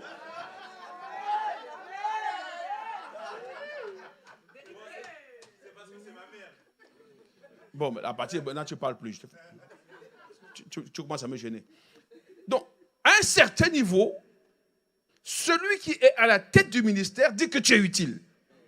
Il n'y a pas 2 paroles qui peuvent te faire plus plaisir que celle-là. Mais c'est passé d'abord par des étapes. On ne devient pas utile comme ça. Parce que j'ai l'onction. Non. L'onction, ce n'est pas comme ça. David a été ouais. Non? Bien ouais. Mais malgré l'onction, David est rentré au champ. Hein. Ah oui, il est rentré là-bas. David a été oint, il est parti chez Saül. Il faisait de la musique. Parce que vous savez, même quand Dieu vous oint, il doit vous mettre à côté de l'homme de Dieu pour apprendre les choses du palais. David mangeait avec les doigts, il a dit que non, mais pour devenir roi, viens d'abord chez Saül. Tu vas voir comment Saül mange avec des fourchettes. Si Dieu veut te préparer pour le ministère, il va t'amener à côté de quelqu'un et tu vas voir comment il travaille. Si tu n'as pas vu ça, non, ça ne marche pas. Jésus dit que ce que j'ai vu mon Père faire, il a vu, lui aussi il fait. Mais moi je sais que David, ce qui a fait de lui ce qu'il est devenu, ce n'est pas seulement l'onction, c'est le combat. C'est le combat. Vous comprenez? Vous allez combattre. Et le plus grand de vos combats, ce sera contre votre chair. Le plus grand de vos combats. Il n'y a pas un combat qui dépasse celui-là. Et celui-là, il finit quand vous mourrez. Vous allez toujours lutter contre vous-même, lutter contre vous-même, lutter contre vous-même. Et si vous êtes trop rapide pour fuir, l'ange va casser votre hanche. Il va commencer à marcher comme Jacob. Moi là, les choses seront bien. Et le dernier, c'est Alexandre le forgeron. Aïe.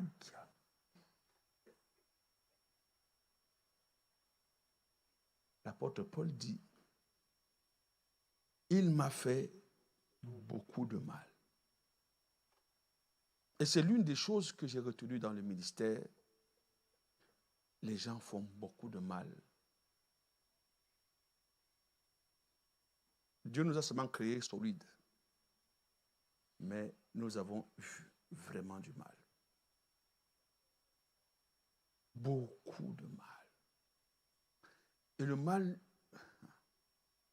il vient du côté où vous ne l'attendez même pas.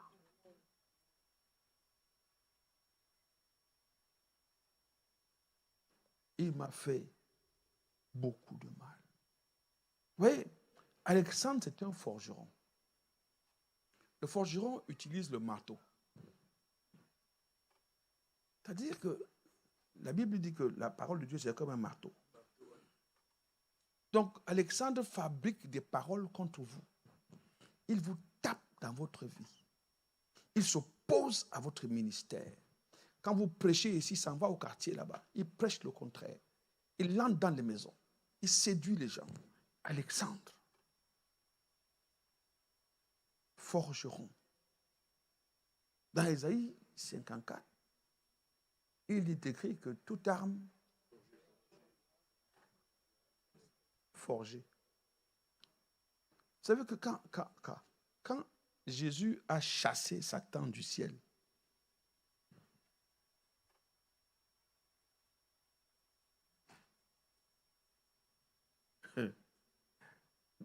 Satan était au ciel là, non?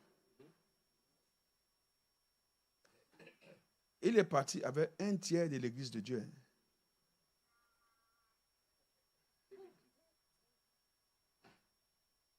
Donc, s'il y a un forgeron aussi, il peut faire comme ça, il part avec un tiers. Ce n'est pas que tu n'as pas veillé. Ce n'est pas que tu n'es pas vigilant. C'est que le forgeron a la capacité d'envoûter des gens et partir avec. Il dit que toute arme forgée. Donc, quand Jésus chasse Satan du ciel, il ne désarme pas Satan. Satan part avec les armes spirituelles. C'est pour ça que tu vois même avant le déluge, là, les fils de Dieu se mélangent avec les fils des hommes. C'est-à-dire qu'il s'attend encore des choses extraordinairement puissantes en lui. Et il faut que Jésus vienne sur la terre. Et qu'à la croix du calvaire, il désarme Satan. Il enlève toutes les armes spirituelles de Satan. À partir de là, Satan n'a plus des armes spirituelles, mais il forge des armes. Mais ces armes forgées ne sont rien pour nous, parce que nous hommes sommes spirituels. C'est pour ça qu'il ne peut rien nous faire.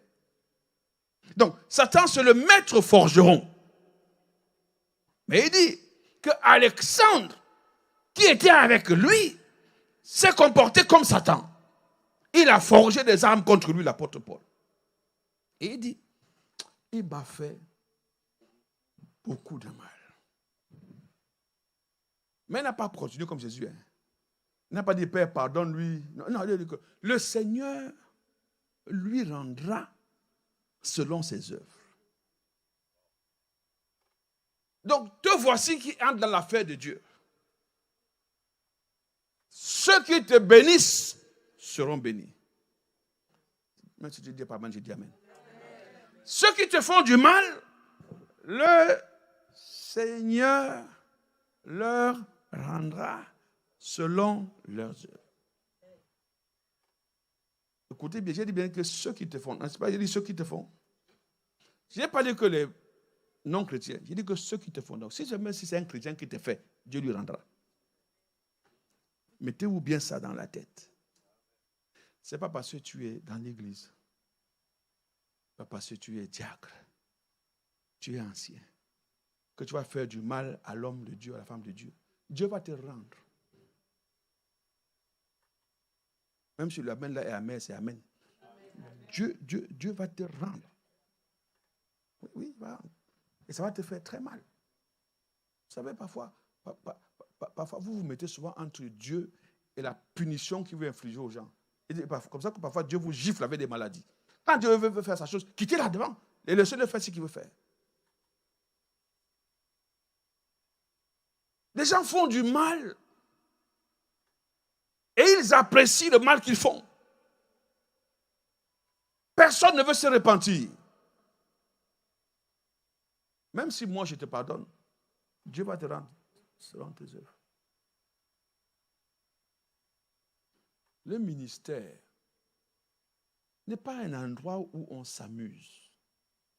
S'il n'y a pas la crainte de la chose de Dieu en vous, vous risquez beaucoup.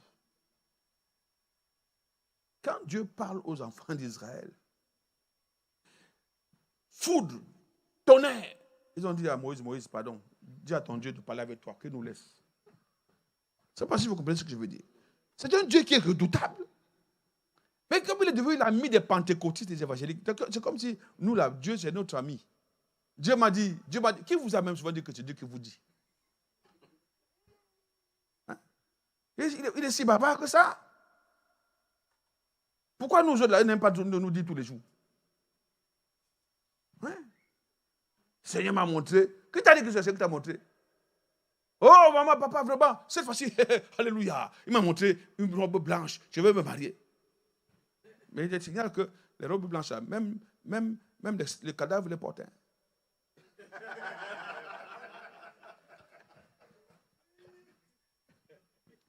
Bon, je ne sais pas si vous comprenez ce que j'essaie de vous mettre dans la pensée.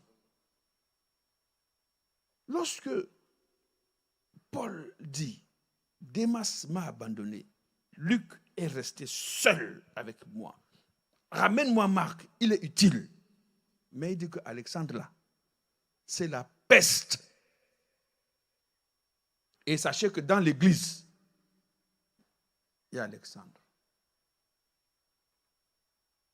Quel que soit votre niveau de pastorat, même si vous êtes des bons pasteurs comme tout, il y aura toujours des mauvais chrétiens.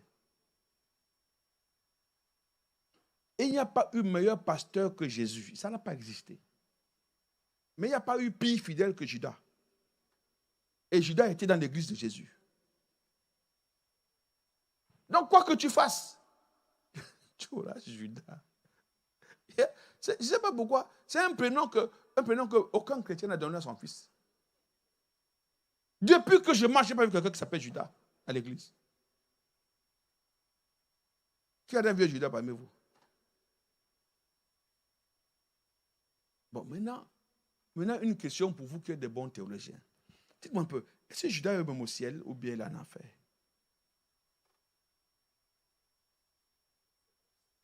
Hein? C'est une belle question, non? Judas est où? Il n'est pas au ciel. Il est en enfer. Hein? Ah, bon. D'accord. Ça va. Mobutu est où? Ça, on ne sait pas. C'est pour Judas que vous savez. Est-ce que vous savez ce qui s'est passé entre le moment où il a mis la corde ici et le moment où il a rendu l'âme?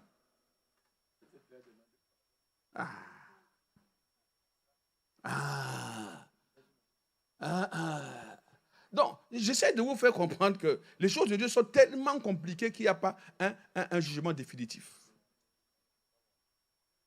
Vous suivez bien? Judas, il a plus contribué à notre salut que Jean, Jacques, Nathanaël. Parce que c'est lui qui a vendu Jésus. Quand il a vendu Jésus, Jésus est mort, il nous a sauvés. Il a fait le job.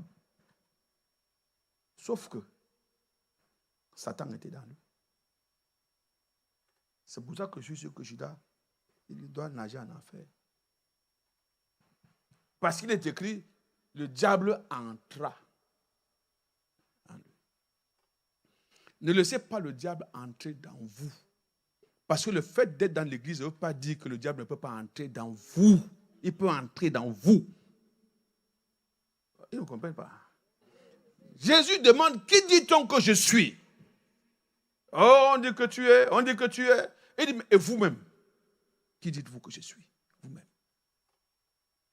Et Pierre lui dit, tu es le Christ, le Fils du Dieu vivant. Ah, quelle belle confession. Il dit, ben, tu es vraiment béni, fils de Jonas. Parce que ce n'est pas la chair et le sang qui t'a révélé ça. C'est Dieu qui t'a révélé ça. Alors, Pierre commence à gonfler comme un jeune prédicateur.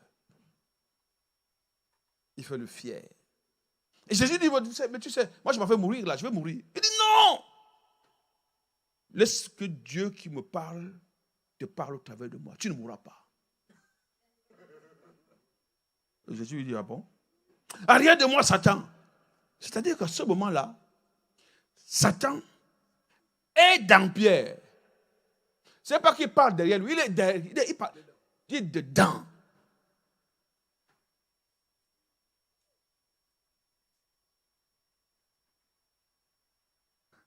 Parce que Jésus avait dit,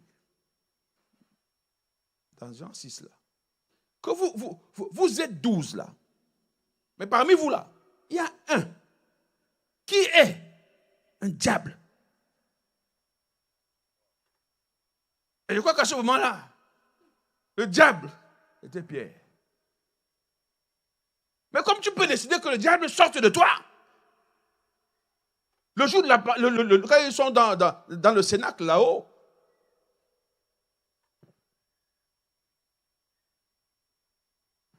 Jésus est en train de partager la Pâque avec eux. Le diable qui était dans Pierre l'autre jour là, n'étant plus dans Pierre, va entrer dans Judas. Parfois, il y a les chrétiens qui changent souvent là. C'est comme si le diable fait le tour des chrétiens. C'est comme s'il fait le tour des chrétiens. Il entre ici, il sort, il entre ici, il sort, il entre ici, il sort. Vous qui m'écoutez là, ne laissez pas entrer le diable dans vous. Hein. Vous comprenez? Parce que quand il entre dans vous, vous devenez lunatique. Les choses que vous faisiez bien, vous ne devez même plus les faire. Alléluia. Vous commencez à détester les uns les autres, vous détestez vos dirigeants. Pour rien. Comme j'ai coutume de dire, les chrétiens sont des moutons. C'est-à-dire des animaux. Pourquoi tu es fâché, mon fils? C'est Jésus qui a dit ça. Jésus vous appelle les brebis. Une brebis, c'est le mouton, non? Donc vous êtes les moutons, frère. Vraiment. C'est des moutons. Ouais, ne vous fâchez pas. En fait, vous êtes les moutons en voie d'humanisation. Suivez bien. Le berger est un humain. Le troupeau, ce sont des animaux. Mais dans le troupeau, il y a une catégorie qui monte et devient un berger. Donc, ils sortent de comportements animaux pour devenir des humains. C'est pour ça qu'il y a le chrétien charnel, le chrétien animal. Donc, nous qui sommes ici, nous sommes dans une sélection de gens qui sont en train de sortir de ces réactions animales pour entrer maintenant dans des réactions qui sont humaines. Vous ne pouvez pas pardonner si vous n'êtes pas devenu humain. Je vous dis la vérité. La première réaction quand vous vous dites, je vais rendre ça. Après, quand tu réfléchis, donc, tu as encore l'instinct animal, mais tu réfléchis déjà comme un humain. Le jour où l'instinct va partir et tu vas avoir un instinct humain, tu vas pardonner sans réfléchir. Vous me suivez bien?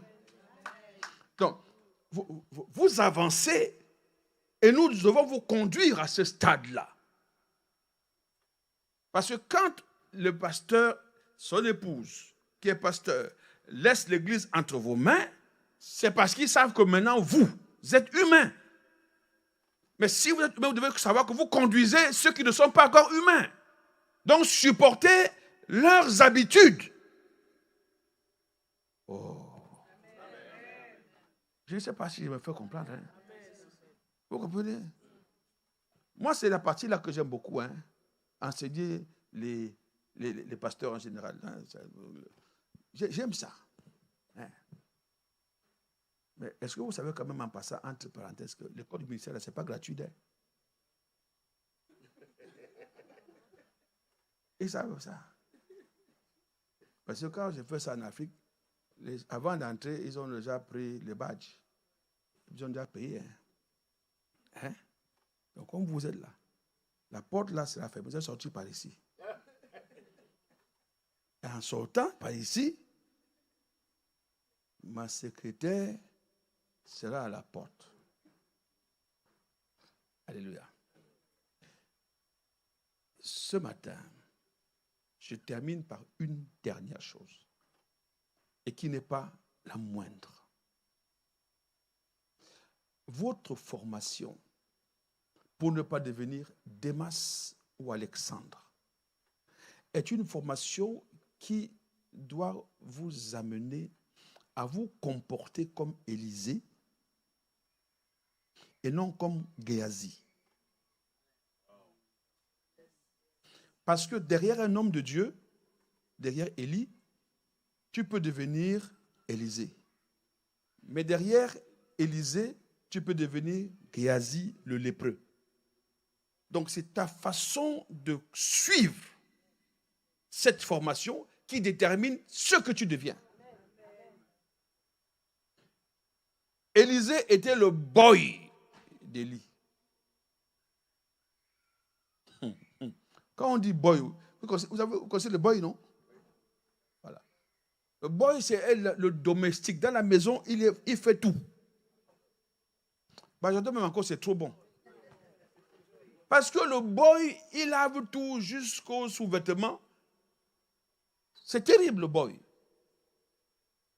Et quand à l'époque, on formait les pasteurs chez nous en Afrique, quand on t'envoie chez un pasteur qui te forme, quand il mange de poisson dans sa bouche, là, quand il va enlever les arêtes, c'est toi qui mets la main comme ça.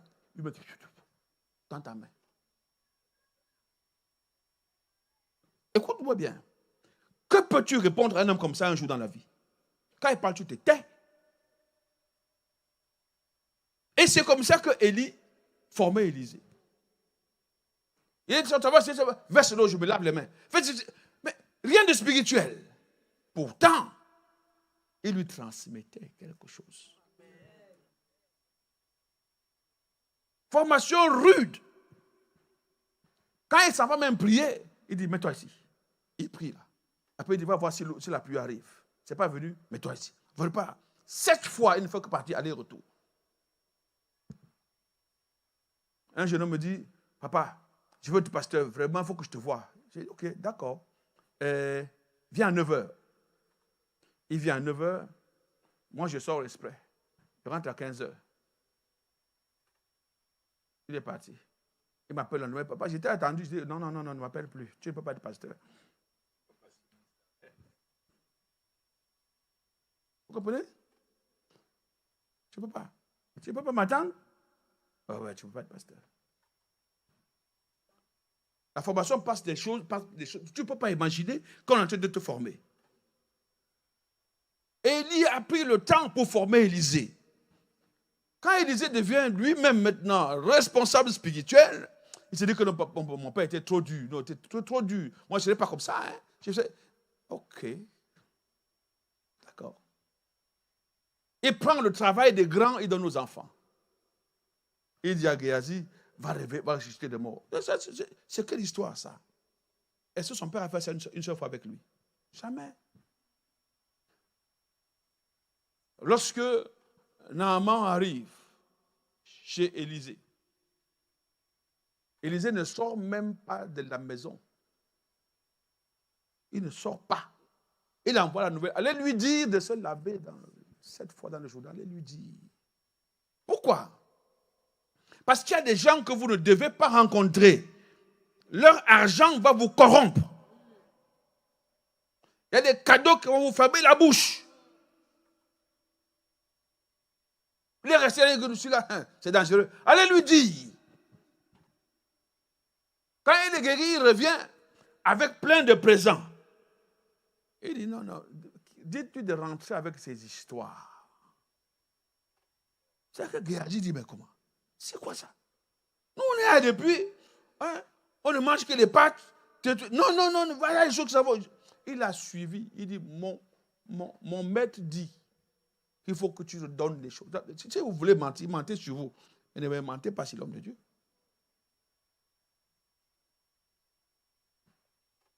Est-ce que ça va?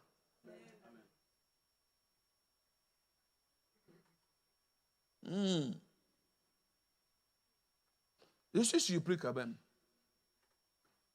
Élisée lui a dit, toi là, quand tu es parti, mon esprit ne t'avait pas quitté. Vous qui conseillez les chrétiens, là, sachez que les chrétiens mentent beaucoup. Vous avez compris? Mentent beaucoup. Ils sont des champions de demi-vérité. Or, une demi-vérité, c'est un mensonge complet. Donc, ils vous racontent des histoires, ils embellissent l'histoire. Il lui a dit, mon esprit ne t'avait pas quitté. Sachez que l'esprit que vous avez, c'est son esprit. Donc quand vous venez devant vous, il vous voit, il sent que ça, c'est pas clair. Mais beaucoup de pasteurs ont la pudeur de ne pas souvent dire tu mens. Parce que quand tu as ton enfant, dans la chair que tu as enfanté, quand il te ment, tu sais qu'il te ment.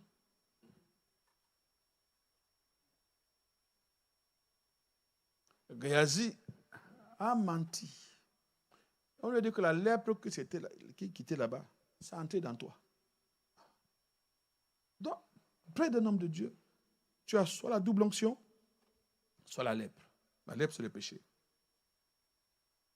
À toi de voir.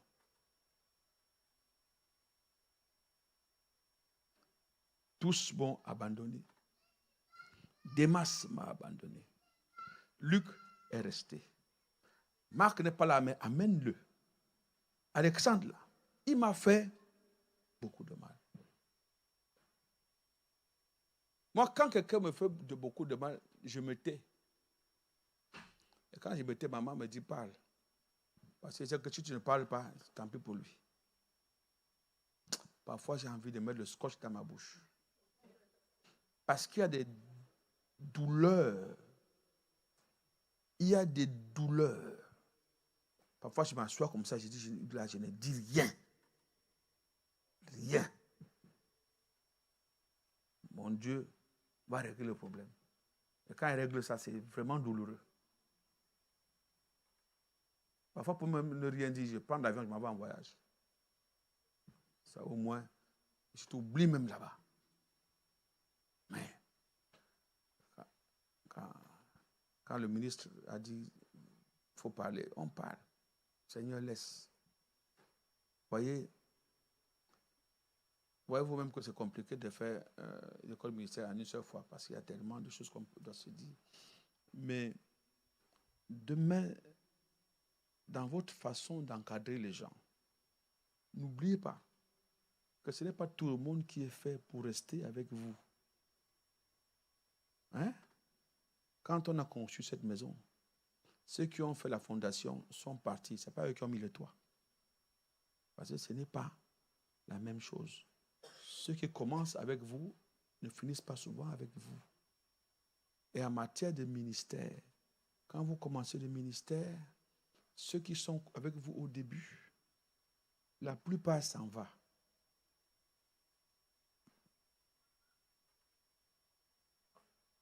S'en vont. La plupart des gens s'en vont, la plupart s'en vont. Bon, c'est votre français là-bas. C'est pas forcément que ça s'en vont. Mais donc, en réalité,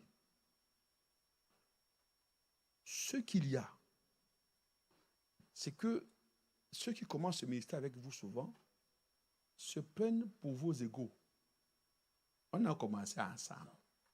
Mais même si on a commencé ensemble, c'est moi qui suis le chauffeur. Celui qui est assis à côté de moi ne voit pas la route comme je vois la route. Donc il faut qu'il arrête de dire qu'on a commencé ensemble. Qu'il me dise que je suis le premier passager. Oui, mais pas qu'on a commencé ensemble.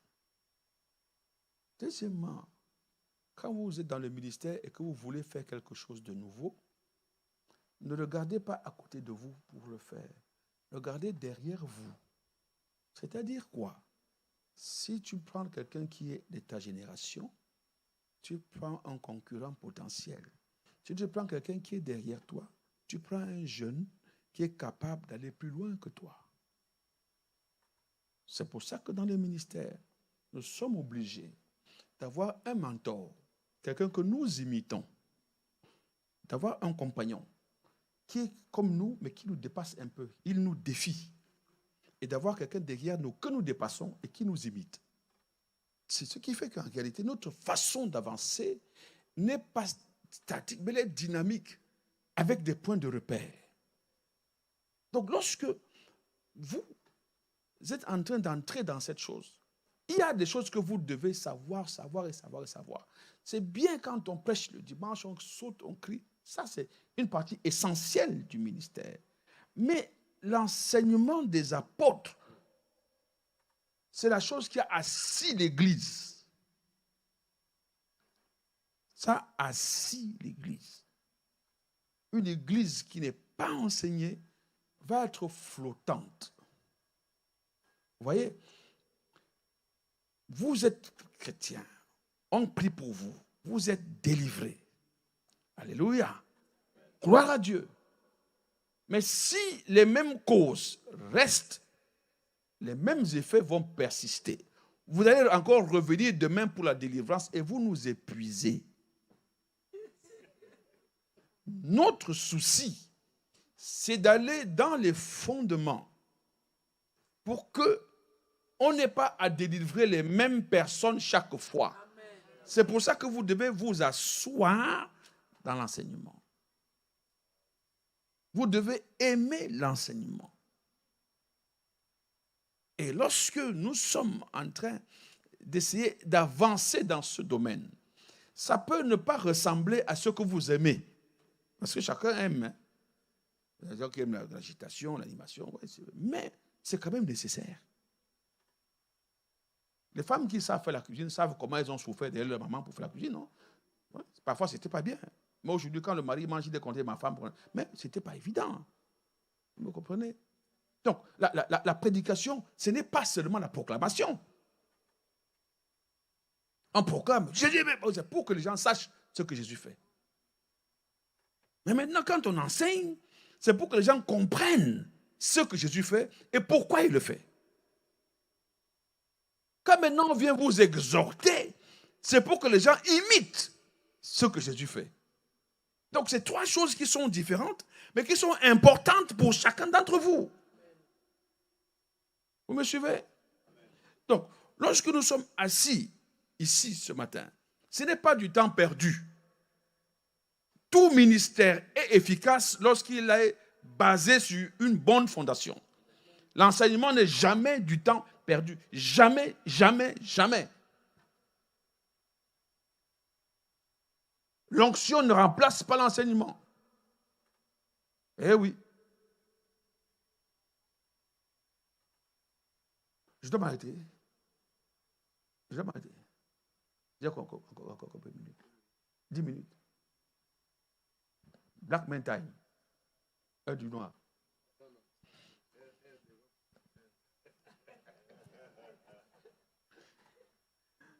Même Obama était en retard partout. Du moment que tu es comme ça, tu es noir, tu es en retard.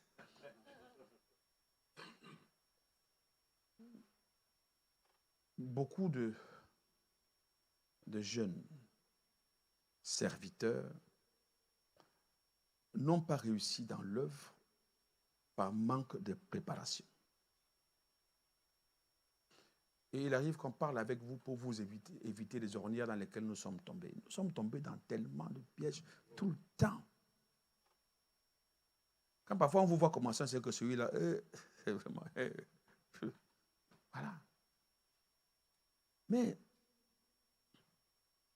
l'une des choses les plus compliquées, et vous aurez à faire face à cela, les gens vont toujours comparer votre ministère à d'autres ministères. Et ça fait tellement mal aux serviteurs de Dieu. Parce que ce sont leurs fidèles qui les comparent à d'autres pasteurs. Pourtant, vous voyez, les gens se disent que puisque vous êtes pasteur, vos maisons doivent être nickel, vos enfants doivent être extraordinairement chrétiens, tout ça. Écoutez, il ne faut pas entrer dans des bêtises pareilles. Un enfant de pasteur n'est pas pasteur. Première chose. Deuxièmement, on ne devient pas chrétien sans repentance. Troisièmement, il n'y a pas de repentance sans péché. Ce qui veut dire que même l'enfant de pasteur, 1, il va pécher. 2, il va se repentir et il sera chrétien. Donc, si vous lui enlevez le droit de passer par là, vous avez fabriqué quelqu'un qui parle de Dieu, mais qui n'est pas chrétien. Vous me suivez bien? Ensuite, du moment où vous mettez le pied dans l'affaire de Dieu, Dieu vous isole. C'est-à-dire que pour que quelqu'un vous touche, la grâce de Dieu vous poursuit. Les maladies, même quand vous êtes malade, vous vous relevez rapidement. Vous ne savez pas ce qui vous arrive. Mais ce que vous évitez, vos enfants l'encaissent. Vos femmes l'encaissent. Et ce qui fait que, si vous écoutez ce que les gens disent, vous serez tellement déçus. Parce qu'ils pensent que parce que vous êtes dans le ministère, votre vie, c'est une vie où il n'y a pas de problème. Écoutez, le roi David était l'ami de Dieu, un homme selon le cœur de Dieu. Je ne sais pas si vous comprenez ce que ça veut dire. Ça veut dire que si David là est un homme selon le cœur de Dieu, nous tous ici là, nous sommes selon son cœur. Parce que les choses que David a faites.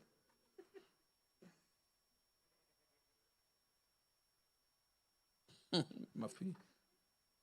David. Un jour, David dort.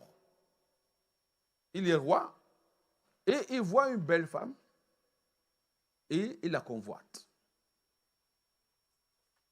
Et il commence à la fréquenter. La femme d'autrui.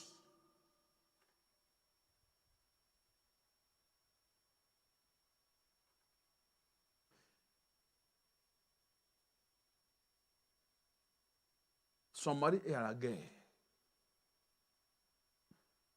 Quand le mari revient en ville pour une permission, la femme veut bien dormir avec lui, mais il dit je ne veux pas. Ça veut dire qu'il y a eu le téléphone arabe pour dire que quand tu étais pas là, ta femme là, elle partait chez le roi. Donc comme vous êtes assis là, ce que vous faites en cachette là, sachez qu'il y a quand même 2-3 personnes qui savent. Hein. Bon, fermons la parenthèse. Donc, tu n'étais pas là, partez chez le roi. Et David, il dit, bon, quand tu rentres là-bas, sur le champ de bataille, prends cette lettre-ci, tu donnes à mon cousin Joab. Et dans la lettre, il écrit à Joab que lorsque ce monsieur qui a la lettre arrive là-bas, mets-le sur la ligne de front avec les autres combattants.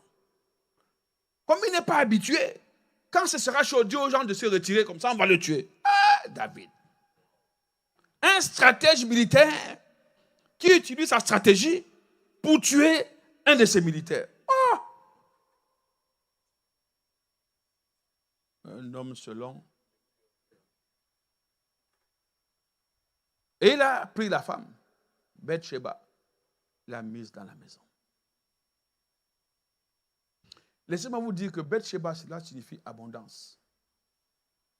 Donc quand tu dors et que tu te réveilles seulement à chercher l'abondance, à chercher la prospérité, à chercher l'argent, ça va t'amener à tuer celui à qui appartient même cet argent, parce que Uri signifie la lumière. Donc parfois, tu es dans le ministère, parce que tu cherches l'abondance, tu tues la lumière dans le ministère. Tu ne dis plus les choses qu'il faut dire, parce qu'en réalité, tu cherches l'argent.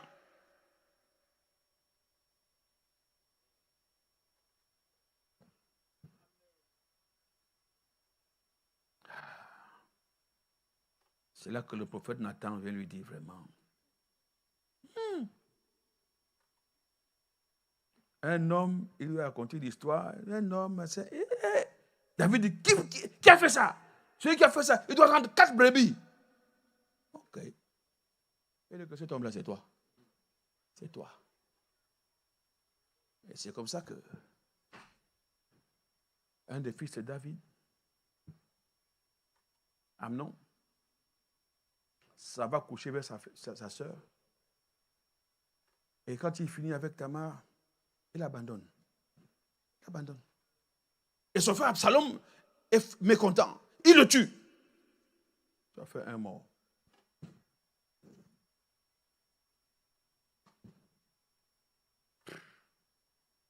C'est dans la maison de l'homme de Dieu qui a le viol, qui a le...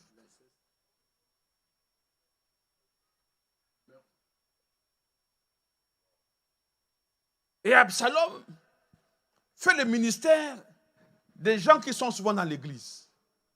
C'est-à-dire qu'il se prend son char, il se met en route. Quand quelqu'un veut voir le roi David, il s'était dit, oh vraiment, si c'était moi qui étais David là, j'allais te faire du bien. D'abord, embrasse-moi d'abord. Il t'embrasse pour te montrer que c'est le roi, il va t'embrasser, il va te faire du bien. C'est comme ça qu'on détourne les brebis, doucement, doucement. Pendant que tu prêches, d'autres les embrassent. Le jour où tu prêches Dieu, tu dis, oh vraiment, si c'était moi, je n'allais pas parler comme ça. Dieu est amour.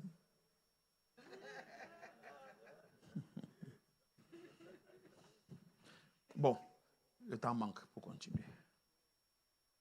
Mais quand Absalom a fait ça, Dieu l'a fait mourir pendu par les cheveux à un arbre. Vous voyez, chrétien, vous marchez avec Dieu, mais votre maison est une chose difficile. Et pourquoi ça arrive à David? Pourquoi? Tu sais pourquoi? Pourquoi ça lui arrive? Parce que si David a pu tuer Goliath, un géant, il n'a pas pu tuer l'amour des femmes dans son cœur.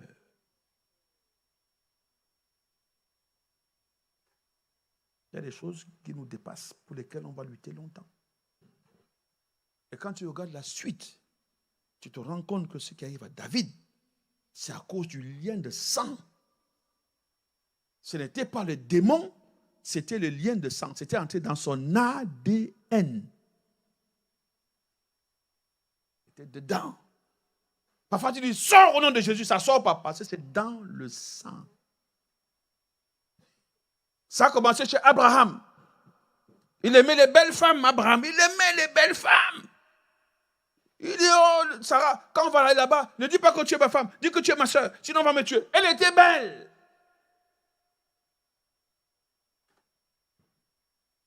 Tu as déjà vu quoi? On s'en va prendre une femme que tu n'as jamais vue. On l'amène chez toi, c'est ta femme, parce qu'elle est belle, tu dis, je l'aime. Isaac, c'était comme ça. Quand Rebecca arrive chez lui, d'abord, le nom ne l'effraie même pas. Pourtant, Rebecca, ça signifie sorcière. Ça ne l'effraie pas. Il prend Rebecca, il met à la maison parce qu'elle est belle. Quand Jacob s'en va chez Laban, il voit Rachel. Oh, la Bible, elle était belle. Il l'embrassa et cria, waouh.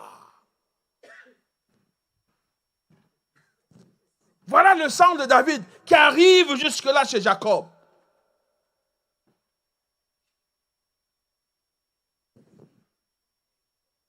Il y a des choses qui nous empêchent d'être efficaces. Parfois, c'est dans le sang. Quand David a vu cette belle femme, le sang a cherché ses veines. Le sang a parlé de lâche pas. Voici ce que nous aimons. Une belle femme. Bathsheba. C'est alors que arrivé Salomon. Il a dit que mes parents, vous n'avez rien fait. Moi, je vais vous montrer. Je vais vous montrer. Il a pris 300 belles femmes, 700 belles concubines. Moi seul. Parce que le péché s'en va en se multipliant dans le sang. On continuera une autre fois. On va continuer. Alléluia.